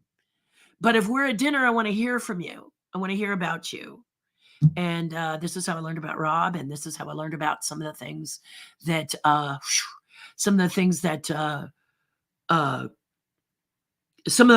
all these guys, I'm just going to say Vince and all these different, all of these guys with this podcast. Let me just, rather than name each one, you know who they are now, and go check them out. But all these guys have exquisite collections. I haven't seen them, but they certainly shared with me what they had. I mean, it was cute because, a couple of them say, well, my collection is probably more extensive in many cases than yours, Terry. And I was like, yeah, it is. I collect books. And even now I have to be careful about collecting books because I don't have room. So books are my favorite thing, but I do have some things that were sent to me because I was a Disney Imagineer that I have because I'm a Disney Imagineer. I won't say no, I don't. But what I will say, and things that I sculpt and build, and then they are unique unto me. But to hear them talk about some of the things, and it's not all Disney stuff. It's just fascinating. My husband was with us for dinner, and Greg shared something that he has, and we thought we had no idea who had it, and we're just gobsmacked that he has it. And we were like, oh my God, you have it. And it's not a Disney thing. And I'm not going to tell you what it is. Let him tell you what it is. Okay. And if you are a geek, which means you love all things in the world that are a little geeky, like Godzilla, case in point, then you get blown away when someone says, I've got this, and you go, what? And it just excites the heck out of you. And it does. And it did. Miyazaki did just win the Golden Globe for his latest animated film, The Boy and the Heron. Yes, he did, Joe. I haven't seen it yet. And I was going to go tomorrow, but I realized I have a couple appointments that I have to handle, so I can't do it, but I will go into the theater to see it. I'm hoping that it is something that I'll get to see through my affiliation with my unions, but I don't know because they don't, SAG doesn't really vote on that. And sometimes I'll get to see it, sometimes I won't. So if not, I'm going to go to the theater and see it, I promise, because I love Miyazaki. So I will be doing that. Vince says, yay, awesome. He also says, you're awesome. And I say the same right back at you, Vince. We gotta hang out. We talked about a restaurant we want to go to. We got to make that happen. And maybe we can do a part 2 and then make that happen. So no worries. What a beautiful sculpture of Groot. Thank you. Thank you. It was a real blessing when Dan DeMeyer said he wanted it. That was really, and it was great to tell my teacher, Ivano, about the fact that I sold it for what I did, that someone just made the offer and I took it. Really touching to me. Really, really will always, it's in my heart forever. Danny, I'm still in your will, right? You're so cute. Terry, do you have you do have a unique style, what you've been trying to find. It's been there all along. I believe that's why everyone is clamoring for your work. I want to tell you, Bob, that is, let me just take a minute and get a drink of water. That is really a very, very kind thing to say, and doesn't surprise me that you said it. Oh, that is so sweet. I need to put that on my wall, Bob. Very, very nice thing that you said. Whoops, don't knock over my teacup. There's nothing in it, but still don't knock it over. Let's get out of that habit, Bob. Thank you so much. That means a lot. And I just wanted to take a minute to let that soak in. So thank you. Is there a blood initiation for the tribe or some other kind of hazing? Like a game? No. Joe, we don't do that. Sometimes we'll go to Disneyland and eat. In fact, right now the tribe is trying to figure out a time to go to Tortilla Joe's because it's going to be gone. And I think Evan was telling us it's gone in March. I think maybe February, but I think he said March. And so the tribe wants to get together and go down there and have one last meal at Tortilla Joe's before it disappears. I don't know what economical place you guys are going to be able to eat in downtown Disney. Tortilla Joe's used to offer some decent food for a good price if you were someone on a budget, or you're someone who just, Earl of Sandwich is a good place to go. But I don't know what else is going to be available to you. A lot of the things that I heard were moving into the downtown Disney were higher end. And those of you who said you went to Brennan's to eat, I don't know if you enjoyed it. I didn't like it. I thought the new decor looked like a cafeteria. That kind of broke my heart. The New Orleans feel wasn't really there. So that was my opinion. If you like it, let me know. But I was like, whoa, so Hi, everyone, says Michelle. Just wanted to say that anyone on the fence about joining the tribe might want to come down and join us. Come on in and join us. Yeah. We are a friendly bunch and we love to see new friendly types come and share our passions with us. It's so much fun. I mean, it is really about a safe environment in which to speak. And you have to behave yourself. You have to be kind. You can't be mean. Mean, Joe, I just have to say that there is no initiation, but there is something that, we do call you if you start to be a bit mean. We call you on it. But we don't have that problem in the tribe. They don't do that. They are very generous and they are very supportive. There are some times when we go through things that are very challenging, like my year last year, and I wasn't alone. A lot of us went through really challenging things. And the thing I like about Terri's tribe is that they don't wait for me. If they want to reach out to one of the tribe members with a voice of support or a nice saying or I'm praying or whatever, they just do it. They just do it. So understand it's an elite group. And if you feel you need to be part of that, if you would like to be part of that group and you're someone very special and many of you should know that about yourselves, then please come join us. Um, that's what we're about, is supporting each other at a time when we're not seeing it a lot out here in the big world. Another hate crime and you feel like you're going to vomit. You're like, what is this? Right? So it's a nice place to just sit and find a group of people that have your back and a bed of feathers to lay in, as I like to say. It's lovely. And this is why I do it for $5 a month. Many will advise me, because I'm an Imagineer and because of the work that I've done in my history, to charge more. There are other tiers that ask for more. I don't really like to say charge more because that's not really the right word. I ask for more at different levels. And there are people who give me that, okay, who say you're worth this, boom, and some will say that $5 base should be higher. But I want you all to be able to be a part of it if you want to. So that's why I keep it at the $5 level. But you got to get your skin in the game. There's an ability to follow me for free on Patreon. Patreon has introduced new free followers, but I don't really cater to those guys anymore because I'm used to doing it here.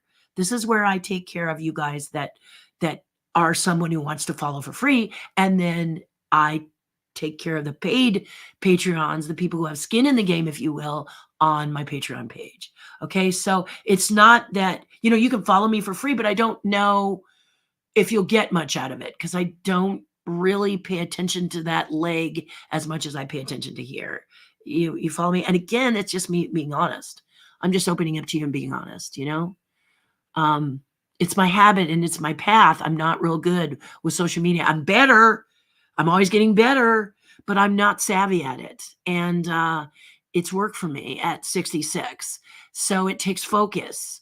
And so to do that too, maybe at some point I'll do it for the free people on my page, but I don't know exactly what they follow. To be honest, I have no idea. I try to do once in a while a public post, but then if you went over there, you'd still see it. So I'm not comprehending as well as other people who have Patreon pages that leg of Patreon. But the paid gate, the portal is the one that I work on. Those levels. Jessica the golfer was so cool. Thank you. I did Jessica the golfer. And then I've done a really great Jessica called A Day at Disneyland. And I will show that to you as soon as I get those pictures. Now my mind is working overtime about Hatbot Ghost. One that you make and a commission piece as well. Dude, you think about it, we'll talk. Be sure that I show you Jessica and talk to you about the process. And that will help you make that decision. Any of you need to see what it is that. So let me show you a private commission I did years ago. I think well over 20 years ago. And I'll show it to you. Let me pull it down here. Let's see how good I can find it because I was looking for Chernobog before and I wasn't so good at finding it. One day I'll get this right, guys? One day I will do this properly. But here we go. This one here. So this piece right here is Mickey and Minnie. I'm gonna hide Vince for a minute. Mickey and Minnie in love. This is a cake topper. And the person I did this for years ago, she loved Mickey and Minnie in love, and she had thousands of Mickeys and Minnies, and she said none of them were in love. I actually went to her house and saw these like blank expressions where their hands Velcro, and they were like, it was really kind of creepy. So she works with me. So what happens when I do a one of a kind for you is we settle on a price. And then you pay me 50% up front. That allows me to get my materials, that pays me for my R&D, that takes care. And then we work out a schedule for you to pay the balance. And then once you pay the balance, you get the piece. Okay. But you are actively involved with me here. So Minnie's dress was chosen by the client. And I had done Mickey kneeling. I had done Mickey kneeling and did the hat, a top hat coming off of him. And she was so good at her collection. She said, it looks a bit too much like the Disney classics where Mickey was kneeling. And she showed me it. And I was like, oh my God, I must have seen that somewhere because you're right. So I thought about it and I thought about it and I thought about it. And she was engaged to be married to, they had both met in front of the castle at Disneyland. And so I decided to make Mickey propose to her. So here is Minnie's stance. And I really thought a lot about Mickey and Minnie. And Minnie here, the reason her pose is the way it is, I want you to take a look at the legs crossed. I want you to take a look at her hand that's in Mickey's hand and the hand that's against her chest. First of all, client picked the dress with the little roses. And I did the expression. Now, Minnie is very happy that Mickey has finally gone down on one knee. But we all know the history of Mickey Mouse. Does he ever complete and get married to her? At this time, the answer was an emphatic no, no. So she is very careful. The crossed foot tells you she's not sure it's going to happen. The face wants it to happen. The crossed legs say, maybe it won't. There's the detail of her dress, the crossed feet, as I spoke of. Here is the anticipation in Mickey's face. Mickey knows he's going to follow through in this particular piece. This is the day he's going to propose and mean it. So that's why Mickey's pose is so different from hers. And then that's Tinkerbell. I don't have the hands, so I'll zoom in on the hands for you. Here, Minnie gives him her hand, but not her whole hand. Just the tips of her fingers. Because again, she's not sure if he means it. And so this is the wax you're looking at here. I work in toy wax. I worked for Mattel for 2 years and learned about toy wax. It's the best thing you could sculpt in. Later on, I'll probably do tutorials on it, but and hopefully this year, fingers crossed. But the point about this piece is every step of the way you work with me, you explain to me what this character feels like. So as Vince is talking about Hatbox Ghost, he would then, if he decided to do a one of a kind with me, he would then tell me what the ghost means to him. And then we would work together to create a unique, cool, amazing art piece for him and him alone. And this is what's fun. You go throughout the entire experience by my side, either literally by my side or Zoom by my side or both, depending on where you are. And it's a very exciting experience and very special. And I provide it, and it, but it's an investment because it is for you and you alone. No one else can get it. Now, the cake topper that you saw there, they said that if someone wanted it, they would be willing to give it back to me and I could take a mold of it. But we didn't do that because yeah. But I will do another one. Okay, so Guillermo del Toro, you may have heard of him, Pinocchio, etc. He reached out to me to do a one of a kind for him of the Pirates Captain bed from Pirates of the Caribbean, and it took me 10 months to do. So it can be whatever size we talk about based on your budget, and then we settle on a price. And as long as we both live, you're good. But that's what that's about. Okay. Okay. Yeah, it was. You can churn a bog, but you can't churn a fish. Oh, Joe, there you are. I was wondering if we were going to see you. We are definitely doing podcast part 2 with you, Quino. Yes, and I'm in. You know I'm in. You know I'm in. 10 of 10, Dan DeMeyer. He picks a number. I love you, Dan. 10, number 10. There we go. That's the ghost poster, which happened about an hour and a half ago. You guys are good. I'm staying later because you guys keep talking. You must have missed me. We were so privileged to have seen that Ezra poster. So cool. Yeah, you're the first that got to see it live. Today I showed it to my tribe. They were still excited. Got to run to a doctor's appointment. Yeah, so do I. I have to get ready for tonight. Greg, I hope you can join us for the return of the treasure chest. I hope you can, but you have a good doctor's appointment. Don't run too fast, and keep me posted on your health. I'm thinking of you, my love. Have an amazing day, Terry, tribe, and everyone that's watching. I'll see you all tonight. Yeah, there we go. See, I asked the question before I clicked over. I wear a mask every time I go out the door. No exceptions. There you go. Smart thinking, Joe. And if you've never had COVID, you know it works. If you've had it once and you haven't had it since, you know it works, right? Right. Joe Penny, I missed it. Bob Burdine, yeah, we both did. Apparently, it was a good rodeo, though. Right now, the National Western Stock Show is continuing in Denver. I have a friend who's there, and the Fort Worth Stock Show and Rodeo just began this past weekend. It's freezing in most of Texas right now, and they're pretty much freaking out. Yeah, Texas didn't used to get so cold, but lately they are getting so cold. I mean, I had a friend who grew orchids. And the first cold snap that she had a few years ago wiped out 3/4 of her orchids. It was devastating for her. She kept the greenhouse warm, but she lost power and they died. And it was really hard on her. She had had orchids that were there for a year. So we are shifting and changing. Whatever the reason is, I'm not an expert, but freaking out, yeah, I'll bet.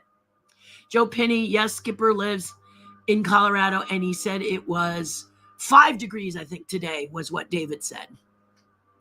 Barrel racing, bareback bronc riding, saddle bronc, steer wrestling, aka bulldogging, team roping, tie-down roping, breakaway roping, bull riding are the main events in professional rodeo. A lot of rodeos also have mutton busting for the kids. Yeah, I have no idea what that is.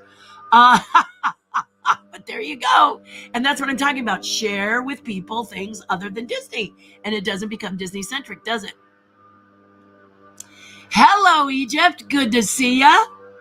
Happy King Day. Thank you, Egypt. And I'm glad I was on long enough for you to pop in. I hope that you find a little acknowledgement on how you are famous Disney Imagineer, says Peggy, already by the love of your fans. You're so precious and talented. I love you, Peggy. Thank you. Thank you. Sometimes we forget, sometimes, don't we? Yeah, I mean, look at this. I'm going over 2 hours. I'm only doing it because you guys are speaking with me and I don't want to miss anything. So, yeah, I got stuff to do, but we obviously haven't got to connect like we're connecting now, so let's keep going. Those of you who are not listening to it live, you can stop in between. You may be looking at 2+ hours. What is she talking about? And you kind of get the idea. It goes everywhere. What did I tell you? Lane changes in the freeway. Lane changes. Lane changes. Talk about everything. What you have to talk about, I like to talk about. Terry, let me know when you're in San Diego. I know a couple places where we can meet for lunch. That would be great. I will let you know. I love San Diego. I love. Don't get me started on San Diego. I love San Diego. Bob says, I've been friends with Terry for over 2 decades. And as she says, this is really her. And apparently we get along for over 20+ years. She is just open and inviting. She is the truth teller. It's so hard to find someone like her. Another two friends that we lost recently. And I would be remiss if I didn't share their names. Michael Joseph Luzzy, who was, I'm going to pause a minute, was my heart, one of my hearts. Michael Joseph Luzzy, I lost him very, very recently. And I could just about not breathe for a while. His best friend and sweetheart Annie called me and told me, and she, bless her heart for letting me know, but it was tough. And Walt Blanchard, another one, yeah. We know they're in a better place, and we look up and we love them, but we miss them. We grieve for us because we don't get to see them until we cross over as well. I always say what you mean and mean what you say. Thank you, Bob. That is so well said. Bob, I think you were responsible for me meeting Louis Garcia too, and Vince. In my head, that's what I'm seeing. You know, I love the proposal piece of Mickey proposing to Minnie. Thank you. Yeah, and it comes from you, okay? Because you don't just say to me, I want this, and I go, bye, Felicia, and you do whatever you do, right? I just do it.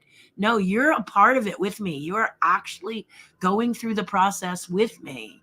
And Nate and his Jessica, when I get to show you, she's one of the best pieces I've ever done. And that is because I had this great conversation about what Jessica meant to Nate. And my mind exploded, and I came up with this idea, and he got really teary when I told him what my idea was. And I'll share it. I don't want to tell you about it till I can show you the finished piece, because it is beautiful. Now at physical therapy on the bike for my knee. Yeah, Linda, I'm thinking I'm going to do the same thing. I'm going to do that bike thing. My cardiologist says, stop walking and running, ride the bike. It's better for your joints now, Terry. You did the whole running thing. You did the whole walk, run. I never really ran. 10-minute mile, you got to do your pace, your little jog. But I don't do 10-minute miles anymore. More like 13, 14, 15 if I'm out on the course. But I do them on a treadmill, but I'm about to trade the treadmill for a stationary bike because my doctors are like, you're 66, time to treat your body right. Not that I didn't treat it right before. Maybe in some cases we all do. But the idea is to be good. So hugs and love to you. We went over 2 hours today, but I felt I was late. So let's, cut you all a break. Let's get together. Let's really talk. We hadn't had a chance to really talk. So I love you guys. You're very special to me. Thank you for all the good wishes. Do something nice for someone else. It'll make you feel a whole lot better. And consider joining Terry's tribe. You don't have to live there if it's not to your taste, but I'd like you to try it first if you think it's something for you. Okay? Hugs and loves. Here we go. Susan says, greater than 3. Mwah. Okay? Bye for now, guys. Friday, I will keep you posted if I'm going to be live on Friday or not. Okay? All right. Talk soon. Bye for now.